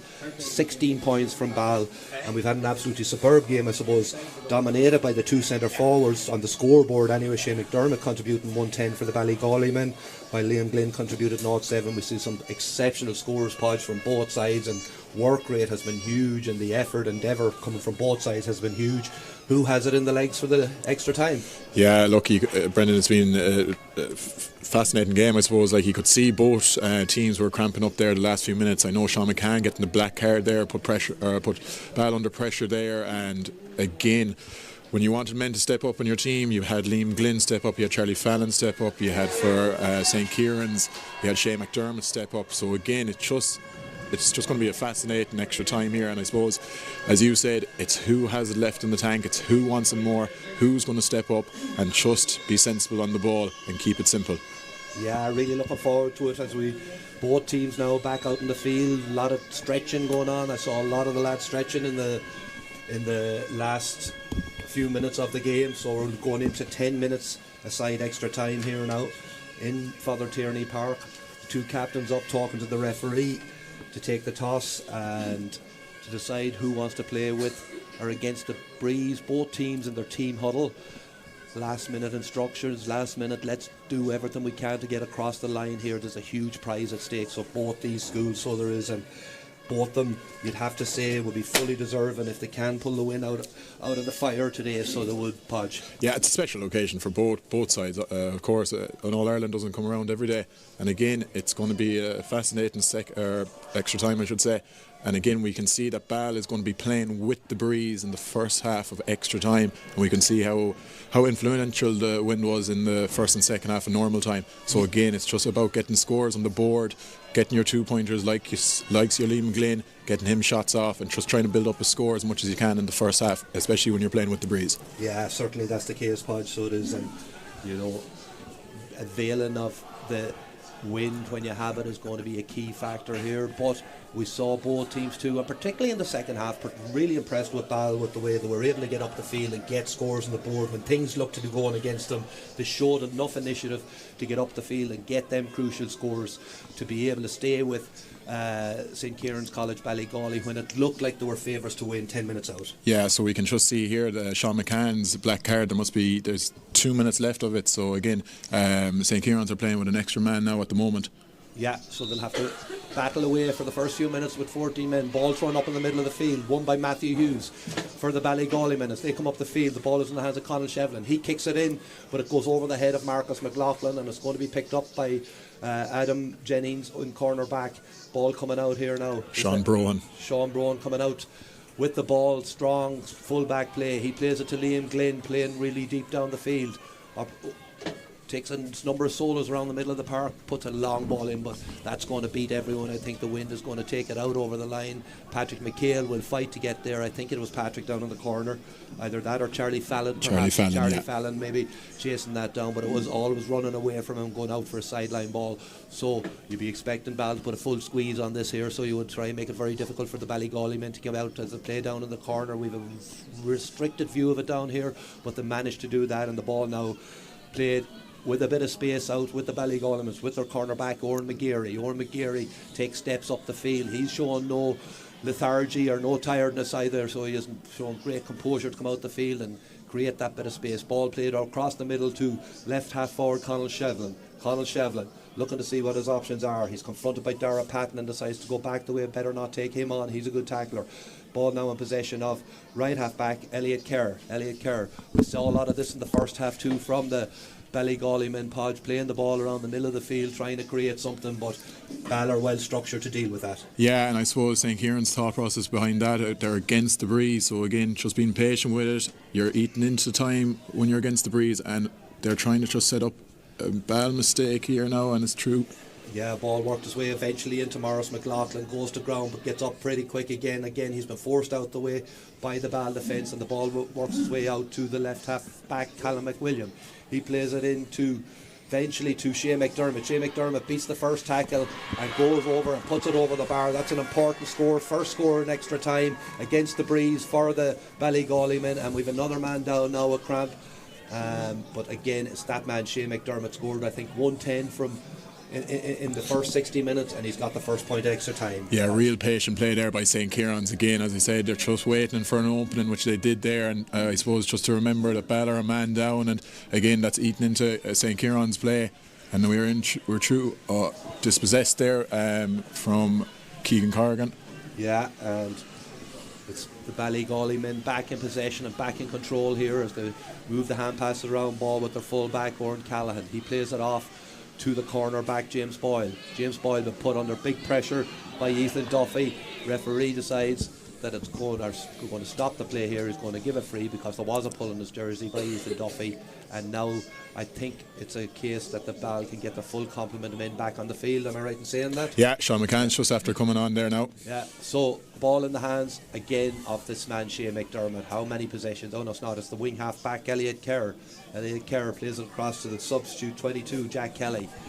Plays it to left half forward, Conal Shevlin. They're happy to keep ball out here. They know they're playing into a stiff breeze. They know they're a point ahead. They'll be happy with the position they're in. We're 3 minutes into this first period of extra time.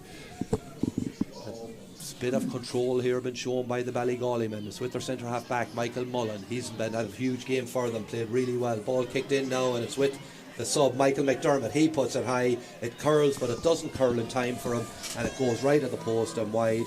Scored a brilliant point when he came on with his first touch of the ball, but on that occasion it just went wide. I see Ball here making a substitution. Cathal Patton coming into the game. I assume he's a brother of Dara. Yeah, you'll be correct there, Brendan.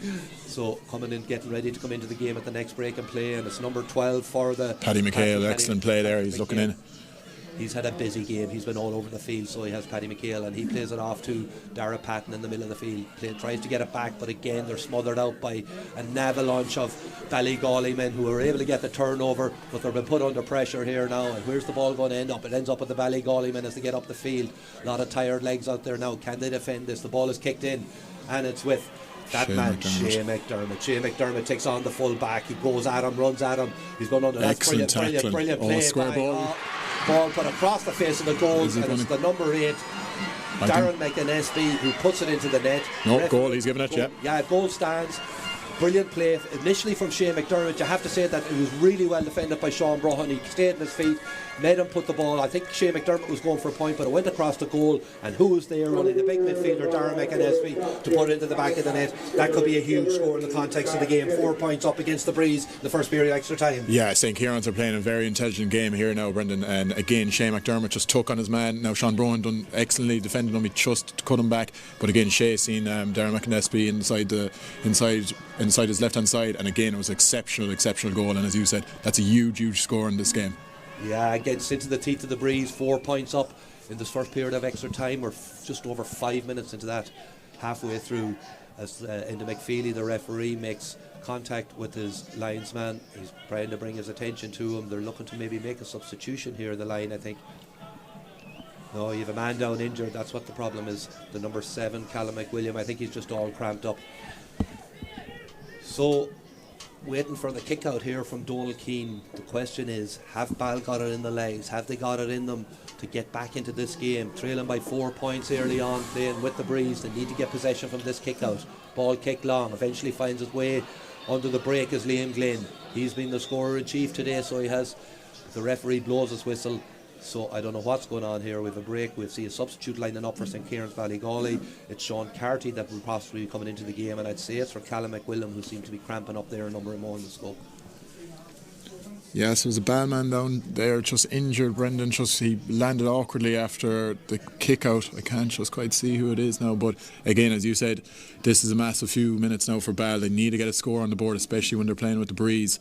And again, that goal could prove vital at the end of the second half extra time. Yeah, here's Luke Glynn. He puts a long ball in, going to hop heavy in front of Charlie Fallon. Charlie Fallon. What can he make from here. Ball played out eventually. It's back, a lovely 1-2 with Charlie Fallon. He puts it up high. Where's it going? It's going to trail wide, and it's going to trail to the left of the post and wide. So another wide for the Yeomen. They looking to get a score now to get, as you said, Podge, to get them back in the game. It's important from a confidence point of view that they do get that, as that substitution that I called earlier has been made. Sean Carty coming onto the field for Callum McWilliam, who's in excruciating pain from cramp. We know what it's like having played football, that it is a very sore thing, and when you cramp, you're gone. There's nothing really you can do about it. So he's had a huge game, so he has, for St. College Ballygawley.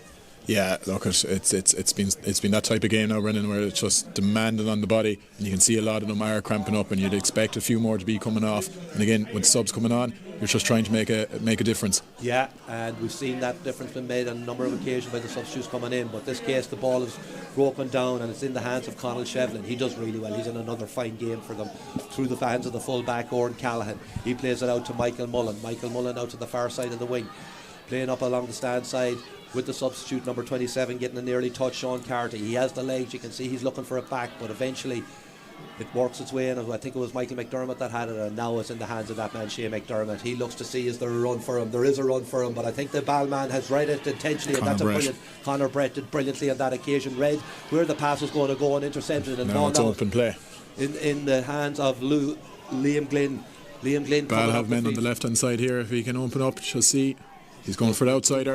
It's going to go to the right and wide, and just didn't make the contact that he wanted to on it, and just was always going wide from once it left his foot. They had options, as you said, each side of him, but decided to take it on himself. Yeah, he had Ethan Duffy there just on the right hand side of him. Again, that was probably a big opportunity. If they just took a second Liam there, they could have been in chance on goal because they had a man over. But again, St. Ciaran's kick out now, which is big. Who can get hands on ball? Yeah, 8 minutes 42 seconds into the first period of extra time here in St. Father Tierney Park in Ballyshannon, as the ball is in possession of the Ballygawley men. They're moving it up the field. It's kicked into Morris McLaughlin, again out in front of his man. Played really well to Morris McLaughlin today. Ball hand now with Elliot Kerr. Played inside now. Again, lovely one through, and again it's Morris McLaughlin. It ends up in the hands of Conan Canavan, who came back onto the field. He turns and puts it over, and we've seen that from Canavan's down through the years with his left foot. Little space, little options, but just puts it over the bar to open up a 5-point lead. 2-15 Ciaran's, Ball 0-16. Yeah, that's 1-2 unanswered there, Brendan, for St. Ciaran's. Ball really need to get hands on ball. Again, a super score there, and number 5, Elliot Kerr, he is really coming into this extra time. He's gotten hands on ball, he's taken on his man, he's injecting pace, and he's been a massive leader there for St. Ciaran's. He certainly has, so he has, Podge, and again that ball kicked out around the middle, and again it's the men from Tyrone, the men from St. Ciaran's College and Ballygawley who win it and back in possession. They've dominated this first period of extra time, so they have, as you say, 1-2 without reply in this period, and they've got the 2 goals in this game, and they really have been the crucial scorers. Is there anything left in the legs of the Bayonne men? Is there anything left in this Ball team, who have had such a courageous journey the whole way through this championship, coming through some titanic tussles, particularly in a Connacht final where they overcame the Kobe McDonald inspired Gartner Abbey. And they've shown that they have the mettle to be able to do that, but it's going to be very difficult on this occasion, because this is a well-drilled Ballygawley team who are showing a lot of control and composure, particularly at this stage of the game when there's tired legs and tired minds. But the ball now, in the meantime, in their hands, playing it around. They brought on substitutions, and they're all looking to get on the ball. They're all showing that they have the fresh legs. The ball is now with Michael McDermott, one of them said substitutions. Back to number 27, Sean Carty. Sean Carty plays it back to the big midfielder, Matthew Hughes. Yeah, so you can see St. Ciaran's are playing a very intelligent game, Brendan. Like, they are just eating down the clock, and any time then Ball push out, their inside men are moving and they're kicking it in, and they're getting good success from it, which we can see here again on Shane McDermott. Yeah, and initially it was Conan Canavan who came back into the game and has been looked really sharp since he came back in, and on that occasion that's a super score, classy score from the Ballygawley man, from the Errigal Ciaran man. Little space, little backswing, but managed to get it over the bar to open up a 6-point lead, 2-16. Yeah, so that's 1-3 unanswered, Brendan. Again, there's only a minute left. There was two minutes additional time, minute left, and again, St. Ciaran's will be delighted with themselves for this half, how it's gone.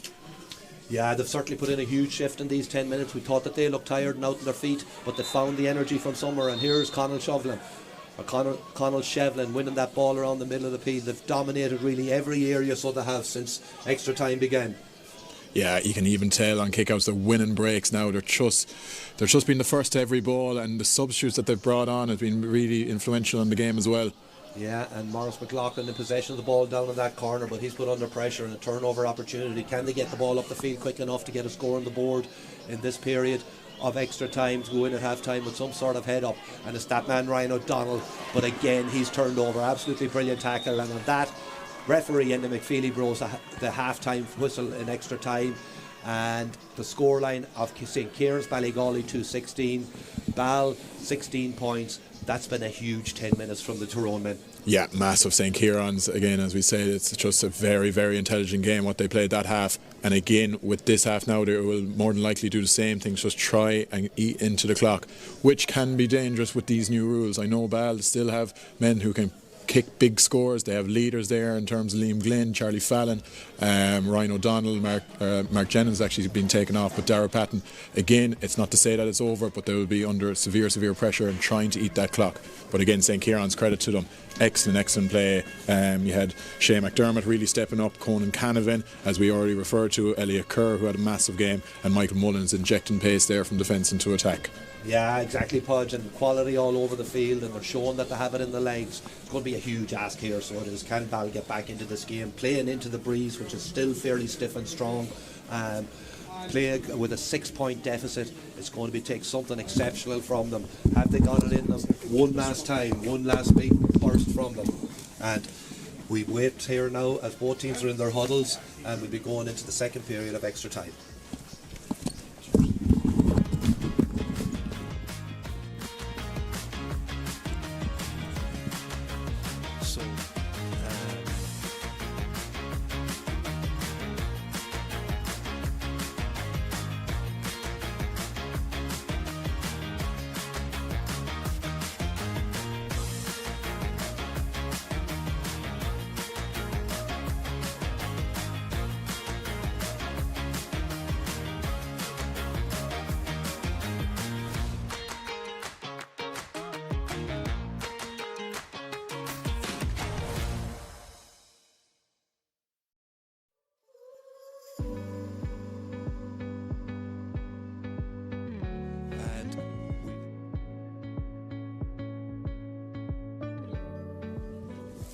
See Adrian.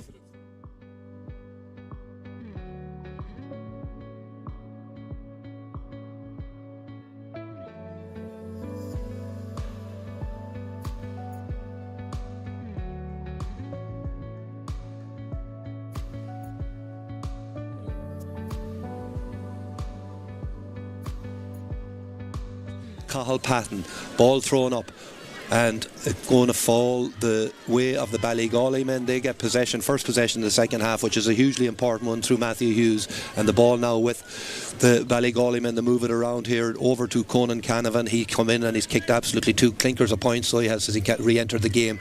Ball kicked in there to Michael McDermott, another man who has made a huge impression off the bench, but that occasion his hand pass is cut out and it goes out over the line for a sideline ball for the Ballygawley men. It's kicked in to Conan Canavan in possession again. Conan plays a long ball across the field, and it's won on that occasion there by the wing half back Elliot Kerr. Podge mentioned him, what an impact he's had now since, as the game grew into its final stages. Ball in towards Maurice McLaughlin. We've had a battle possession in there, and Sean McCann it is that comes away with the ball. Thought he was shunted over the end line there myself, but the linesman or the umpire has put it up for 45, but the referee says no, it's a free to the Ballmen, and it's kicked out here now, and the ball in possession of Keith Malone.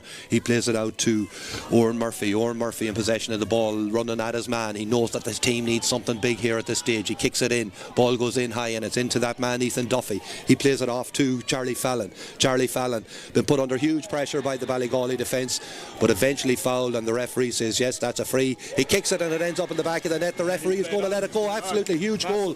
Absolutely huge goal for Charlie Fallon. The Ballygawley men had protected what you'd call a professional foul to stop him, but he kept going and driv it. The keeper tried his best to save it, but it ended up in the back of the net. There is hope for Ball. Absolute leadership there by Charlie Fallon. He just took on his man like he's been all game, and again he just showed influential sidestep, solo and go, and a massive goal. That's given Ball a huge opportunity now to get back into the game. It certainly has, and the crowd have certainly been revitalised here too with that score. A huge following here from both schools travelled up to this game today, but the ball is kicked out around the middle of the field. It's won by the Ballygawley men. Opportunity for them up the field. It's with their wing half back Elliot Kerr. He has the ball in hand, evades the first tackle, evades the second tackle, cuts through and puts it over the bar, and that's a response. So it is from a really experienced, really smart player to the goal that was conceded at the other end to open up a 4-point lead for them again, Podge. Yeah, when you want your leaders to step up again, we've been referring to his name all day, Elliot Kerr. He's been exceptional this extra time. Just when tired bodies are coming in, he seems to be getting just going, and again it's a massive score there just to break the goal there for St. Ciaran's. Yeah, brilliant score from Elliot Kerr, and he's looks fresh as a daisy as a man that's just starting a game as he trots back to his position. And a substitute now been made on the St. Ciaran's College Ballygawley man. It looks like their number 10 Jude Curran, who's coming back into the game as one of the midfielders. Jude Curran in Marcus McLaughlin, he's had a big game. He's coming off for Jude Curran. He's had a brilliant game. I've been impressed with him too, so I have Podge. He's coming off the field, as is one of their big midfielders coming off the field too. I think it's Darren McInnesby coming off. Yeah, the two boys had an exceptional game there. Darren McInnesby with the goal again. He showed savage leadership all game, captain wordies, and again play out here. Yeah, so ball kicked out around the middle. Who's it going to end up with? We're in I think it's Ethan Duffy who does that ball. He's for a young man, he's shown some maturity beyond his age, but on that occasion the ball was adjudged to have been thrown by the referee Enda McFeely, and an opportunity here for a score for the Ballygawley team. He's gone right into the 21. I would imagine that they'll be happy to take a 1-point score here, so they will. Yeah, and it's Shea McDermott standing over this with an opportunity to open up a 5-point lead. Yeah, and credit to St. Ciaran's, they've answered the goal exceptionally well with 2 points there, just beating in Shea McDermott. We would imagine he's going to pop this over the bar. A great response by St. Ciaran's to the goal. Yeah, and again putting pressure on the man in possession there, getting rewarded, and he puts that over the bar to open up a 5-point lead. St. Ciaran's Ballygawley 2-18, Ball 1-16. 14 minutes on the clock, so just less than 6 minutes remaining in this game. 6 minutes for Ball to come up with something special, or 6 minutes for the Ballygawley men to hold out. But the ball won on this occasion by Matthew Hughes. Matthew Hughes plays it off to the substitute Ronan Fleming. Ball back now with the centre half back Michael Mullen. Michael Mullen plays it across to the left half back Callum McWilliam. Callum McWilliam moves it across. Ball now out around the middle of the field. Ballygawley happy to retain possession of the ball, to move it over and back, and it's with number 22 again, Jack Kelly, again showing the strength of depth of their squad to be able to bring substitutes that are comfortable on the ball and move it along. And here we have the centre half back Michael McMullen. On this occasion he's cut out brilliantly by Sean McCann over there, working hugely hard all this game for his team. So he has Sean McCann unlucky with a red card. With a black card he has to sit in the line for 10 minutes, but he's come back refreshed and he can be proud of his endeavours today. So the ball is in the hands of Liam Glynn. He's going to have an opportunity for a 2-pointer here. Again, it's just nearly in the exact same position as the one he previously put over to draw the game level at the end of normal time. He's saying that the ball is a bit flat, that he wants new balls. That's kicked into him, so an opportunity here to bring it back to a 1-score game. Yeah, absolutely, Brendan. Like it's an exceptionally difficult kick there now against the breeze. He's about 50 metres out there now. Again, as we said, he done it in the second half, I should say, normal time. Again, this is just a massive score to bring back to a 1-score game. So stands over the ball, puts it in. It looks good. That's an absolutely lovely kick. Nonchalantly puts it over the bar, makes it look so easy. So he does. Brings it back to a 1-score game. This is a hugely battling performance from this Ball team. Yeah, look at when their backs were against the wall, they're just hanging in there. We have just less than 5 minutes left. 3 points in it. Again, it's anyone's game. Ball just need to get hands on here now. This kick out is massive. Yeah, possession from the kick out is going to be huge. Again, keeper goes to go long. We haven't seen too many short ones today. We We've seen a lot of them going out the middle of the park. We heard Ciaran McGeaney talk about piggery. I don't see too much of that today. I see a lot of quality, a lot of class, and a lot of smartness in under the brakes. Ball in possession, big time. Big one for the Ballmen to get possession of the ball at this stage of the game. It's with their centre half back Ryan O'Donnell. Is there going to be an opportunity for them? Plays it off to Dara Patton. Dara Patton evades the first tackle but doesn't evade the second. That's a brilliant tackle from the full back Oran Callahan, who turns the ball over. But again, brilliant work from Oran Murphy following through on that, tipped it over the head of the man, did brilliant to win that ball back. Yeah, that was it was the same for both sides there. Great interception by St. Ciaran's fullback Oran Callahan, and again just got dispossessed by Oran Murphy, who had a massive interception. And I think Liam Glynn is going to, it's just past 45 metres. Is he going to go for it? It looks like he is, Podge, yeah, and we've seen him kick some massive ones today. So we have that last kick was an exceptional kick, and he looked like he had it in his locker. He made it look so easy, so he did. But this is 3 yards outside, maybe 2 yards outside the 45, centre, but kicking into the wind. Is it in him? He runs up to the ball, he strikes it. It looks a good strike, it looks a brilliant strike. It's in around the house, but no, it's just gone out to the right and wide. Lovely strike of the ball, but just didn't carry and went to the right of the post and wide. Another opportunity perhaps for the Ballmen gone astray there. They still only trail by 3 points with 17 minutes 44 seconds on the clock. Will they get another opportunity? Yeah, that's Ball's 13 wide throughout the whole game, compared to Ciaran's 8 wide. So again, Liam Glynn, it was a good effort, but unfortunately just scored right of the post. Yeah, they have the advantage of a sideline kick here now, so they have, and the ball is with Ethan Duffy. Ethan Duffy plays it off to Dara Patton. Dara Patton takes a couple of solos, looking to get something big here now. They need something big. Dara Patton been confronted by the other midfielder Matthew Hughes. Ball played across here now to Ryan O'Donnell, but he doesn't get it. Ends up at Ethan Duffy. He's a big game, so he has today. Ball eventually moves around the way to Liam Glynn, back to Ryan O'Donnell, he puts in a shot that's well blocked down, but it ends with Dara Patton. Dara Patton now with an opportunity, and he puts it high and he puts it over the bar. So back to a 2-point game. Still a bit of football to be played here, so there is, Podge. Yeah, it's just going on to 8.5 minutes here now, so we have a minute and a half left, whatever. There might be a minute or two additional time. So again, massive match score by Dara Patton. So we'll see here from the kick out of St. Ciaran's, whoever gets this ball is vital. Goalkeeper stands over the ball. Darragh O'Neill said that on numerous occasions today. This is a huge kick out. Possession from this is going to be massive, so it is. Stands over at 19 minutes on the clock, just a minute of normal time and whatever the referee plays after that. But the ball is won this time around the middle of the park by one of the substitutes for Ballygawley. It's number 22, Jack Kelly. He's had a fine game too since his introduction. So they move the ball around here, playing with a 2-point lead. It's with their corner back, Oran McGeary. Plays it back to number 27, Sean Carty. Eventually works his way back to the full back, Oran Callahan. He slips by the first tackle and plays the ball on. Happy to play a bit of keep ball here are Ballygawley, and rightly so they are. Matthew Hughes, again to put under huge pressure, but Michael McDermott's kick is blocked down, and it's back with Ethan Duffy again, foraging around the middle of the field. Works its way to Sean McCann. Sean McCann, there's a bit of space up here in front of the Ballygawley men, but he tries to put it back to Sean McCann, but couldn't get him, and the interception now works its way to the Ballygawley men, and they have an opportunity, and again it's that man Jack Kelly in possession of the ball. He kicks it on. Conan Canavan evades his man. He has an opportunity here now as the ball works its way the whole way into the full forward line, and it's with Shea McDermott. Shea McDermott over the far side of the field from an impossible angle. He puts it up, but it just umpires look at each other and it goes wide. We now have 20 minutes played. There's going to be 1 minute of additional time, we've been told. There's going to be another opportunity here. Kick out to come from the goalkeeper for Ball, Donald Keane. They need to get so Donald's taking is he going to take a shot? He was thinking about it there. Yeah, whoever wins this kick out now, it's huge in this game. Ball is kicked out high around the middle of the field. Ethan Duffy was there to contest it, but it's not been done clean by anyone. Ball works its way back to the corner back. He comes out with the ball, and now it's with Oran Murphy. Oran Murphy loses his footing just at the wrong time as he's surrounded by 2 or 3 Ballygawley players. The ball eventually works its way back to Sean Carty. Was that the turnover? Is that the end of it? Back ball back now with Matthew Hughes. Matthew Hughes hit hard. Referee blows the final whistle. Full time.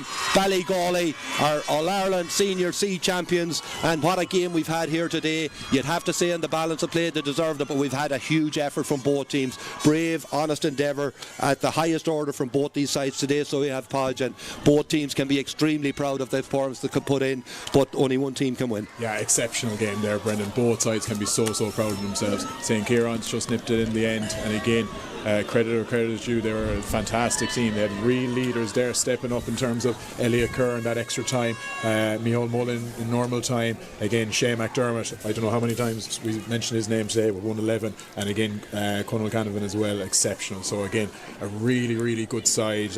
We knew that coming into the game, and credit where credit is due. It's a special occasion to win in All Ireland, and so fair play to them. Yeah, it was a really enjoyable game, played in brilliant spirit throughout. There was nothing untoward that went on throughout the game. We've seen some brilliant skills from the arts of defending to attacking to winning ball around the middle of the field. Huge hunger and desire for both sides, but as we said, at the end of the day there can only be one winner in these games, and at the end of the day it's going to be St. Kieran's College Ballygawley and their captain Michael McMullen and Darren McNisby. They're going to be in receipt of the Dr. Eamonn O'Sullivan Cup and bringing it back north to Ballygawley, to that famous land of Errigal, Ciaran and Tyrone. And you have to say, you know, that I've been so impressed by the level of effort and the quality of skill level that we've seen on show today. So I have from both these sides, and both of them can really hold their heads up high and be proud. And you know, we've had huge support here for both teams. They can be hugely proud of their respective teams' performances too, so they can, Podge. Yeah, and like, look, Ball has such an exceptional year. Gareth O'Donnell, Adrian Phillips have put in so much time into this team, and I suppose they were underdogs throughout the whole season, and winning the Connacht Cup against Gertner Abbey, and again getting into this All-Ireland final. It's been an exceptional year for them, and they should be so proud. Again, the community's proud of them, and again they just showed what their skills were was today. A few leaders there standing up in terms of Charlie Fallon, Liam Glynn, just to mention a few, Ryan O'Donnell, Patrick McHale and Sean McCann, Sean Brohan. Again, they should be so proud of themselves. I know we are proud of them here back in Ball, and again it was just not their day today, but they can keep their heads up held high. Then proud of the community and everyone else involved with it. They certainly can, because it looked really ominous, Podge, so it did at the end of, you know, at half time and extra time, 6 points trailing, and they seemed to have too much to do, but they came back and cut that down to a 2-point eventual lead and really fought until the very end and had a couple of opportunities. Maybe there was one attack there where they seemed to have an overload, of bodies, but they just weren't able to work the ball through, but gave it everything on the day. And as I say, it was huge performances. It's been a pleasure, and I just want to thank Podge too for on the co-commentary today. It's been a hugely enjoyable game, and congratulations to the victors, St. Kieran's College Ballygawley. Commiserations to Ball Secondary School. You can be proud of your efforts, and it's been an enjoyable game. Thank you, Senator. Yeah.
attack sun colour airbus from one of on current Dr. Eamonn Sullivan and other procedures fully OE to Ciaran Ballygawley.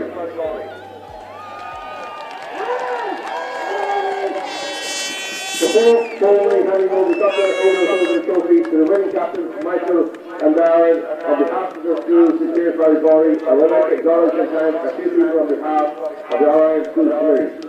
Firstly, I'd like to thank our sponsors, Masita. With the generosity of our sponsors, we could not run the amount of competition we do, so big round of applause from Masita, please. I'd like to thank all the team here in Eamonn Ballyshannon for hospitality and running today's game.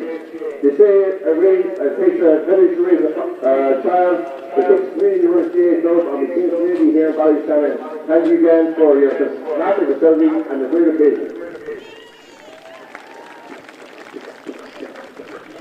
I'd like to thank the referee, Linda, James, Steve, John, and the umpires for the job they did today. Depending on your needs, the referee is either half right or half wrong. But without the referee, the game can't take place, so big round of applause each time for all he does. I'd like to thank the CCC of Ireland, Jules, for organising all the fixtures, and in particular, Pete, Noel, Sarah, and Owen, for all their work done. We agree with this. Personally, I'd also like to thank and acknowledge the coaches of both schools for all the time, effort, commitment and sacrifice that they make to the third team. This game was an unbelievable game of football, the highest of quality, so big round of applause to the coaches and managers of the whole team.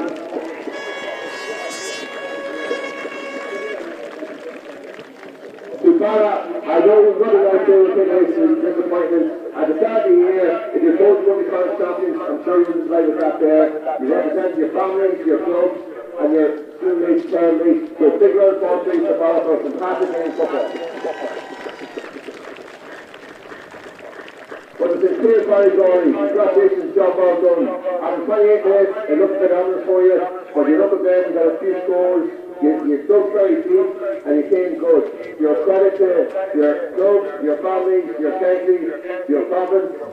Congratulations, job well done. And without any further ado, I'd like to present the trophy to the winning captains, Sarah and Michael, on behalf of their school.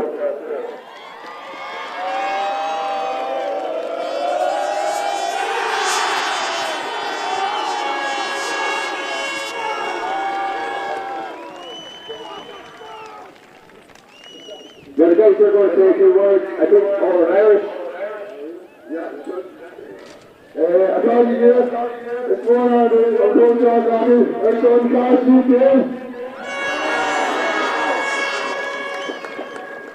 Boy, on the road again, they're on so bad. Clean and straight up. Sorry, it's not a game. I was going to the car to make it. And he's a fantastic side that look. This year we're going to hit him in the battery somewhere too, so all that news.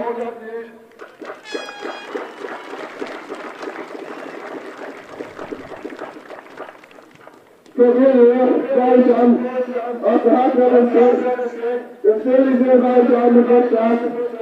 So we could have got around a bit and thanks to the facilities and the shirt and everything also, thank you.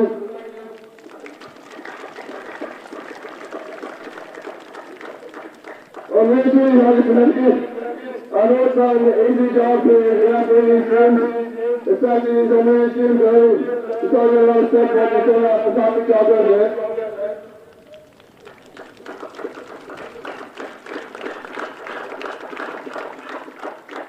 I love to have that cause me too. The supporters are confused. Look, you don't realize how much of a happy door. We shouldn't be on up the wrong end. It's actually not the right at the time. Everybody is open feet. I look, these years going to tell us what we should do with the right.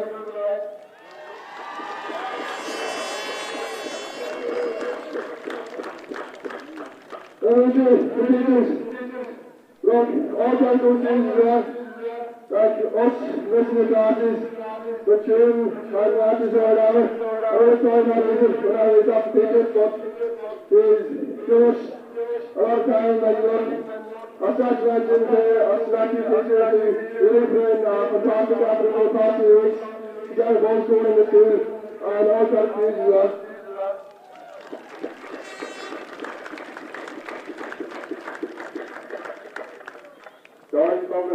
it up with it. There's a few more thank yous now because it wouldn't be possible without audience. Firstly, it's Physio Mail for keeping us well all year. And we'd also like to thank our sponsors, PD Coaches, Drone Fabrication, Gormy, Ciaran for being us before and after the game, and everyone who came out to support us with that big breakfast. Your donations are greatly appreciated on Murphy's Club.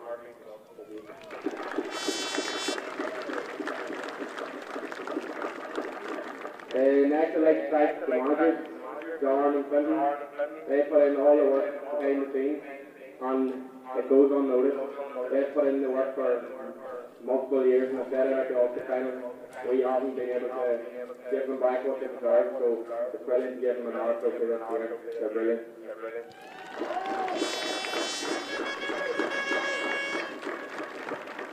And these boys stand beside me. They're credit to their families and their clubs and everything. I love every single one of them. I said it in the group chat last night. I love them no matter what the result is today. And they're great once they are. And they keep at it no matter what. They showed not game today. We were down by 9, I think, at one stage. And they kept going back, and never lost faith.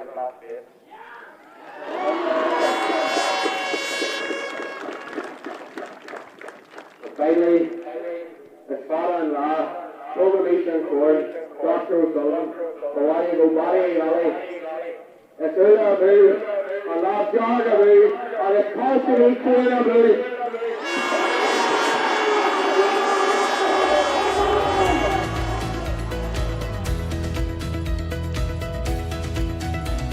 Who is Patrick McHale. Patrick McHale moves the ball on.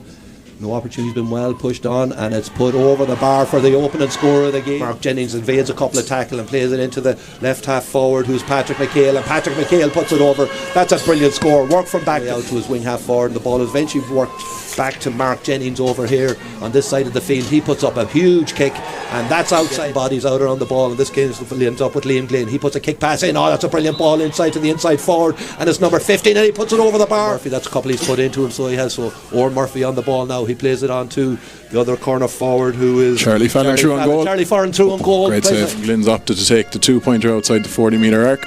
We'll know in 3 seconds if it was the right option. It looks good, it looks high, and it's over the bar. So moves it around in his hands, puts it up high. It looks good again, it looks straight, and it looks over the bar, and it's another 2-point. Marcus McLaughlin, a bit of an opportunity here now, and it's played through the middle to Shane McDermott. He's in on goals, he's bearing on goals, and he buries it in the back of the net. Out in front to Shane McDermott.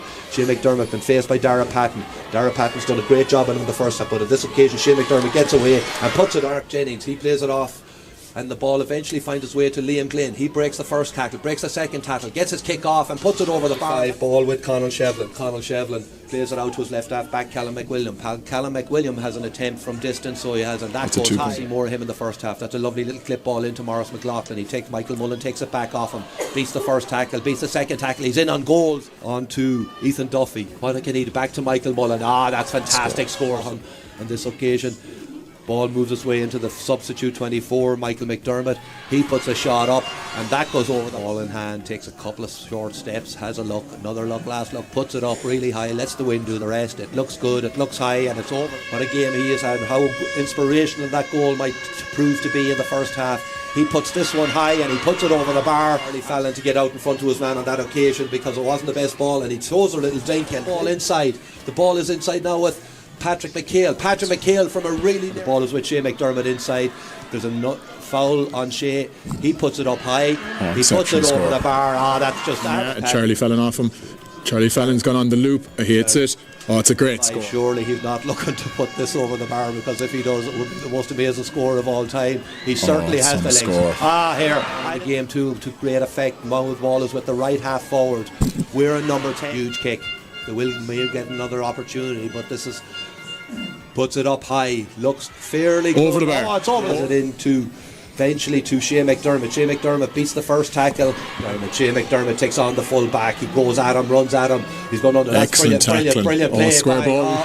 Ball put across the field, ends up in the hands of Conan Canavan, who came back onto the field. He turns and puts it over. Canavan, who came back into the game and has been looked really sharp since he came back in. And that man, Ethan Duffy, he plays it off to Charlie Fallon. Charlie Fallon been put under huge pressure by the Ballygawley defence, but eventually fouled, and the referee says yes, that's a free. He kicks it and it ends up in the back of the net. The referee is going to let it go. Absolutely huge goal.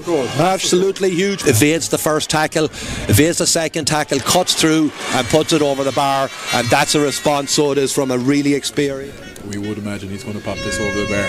A great response by St. Kieran's. This is just a massive score to bring him back to a one-score game.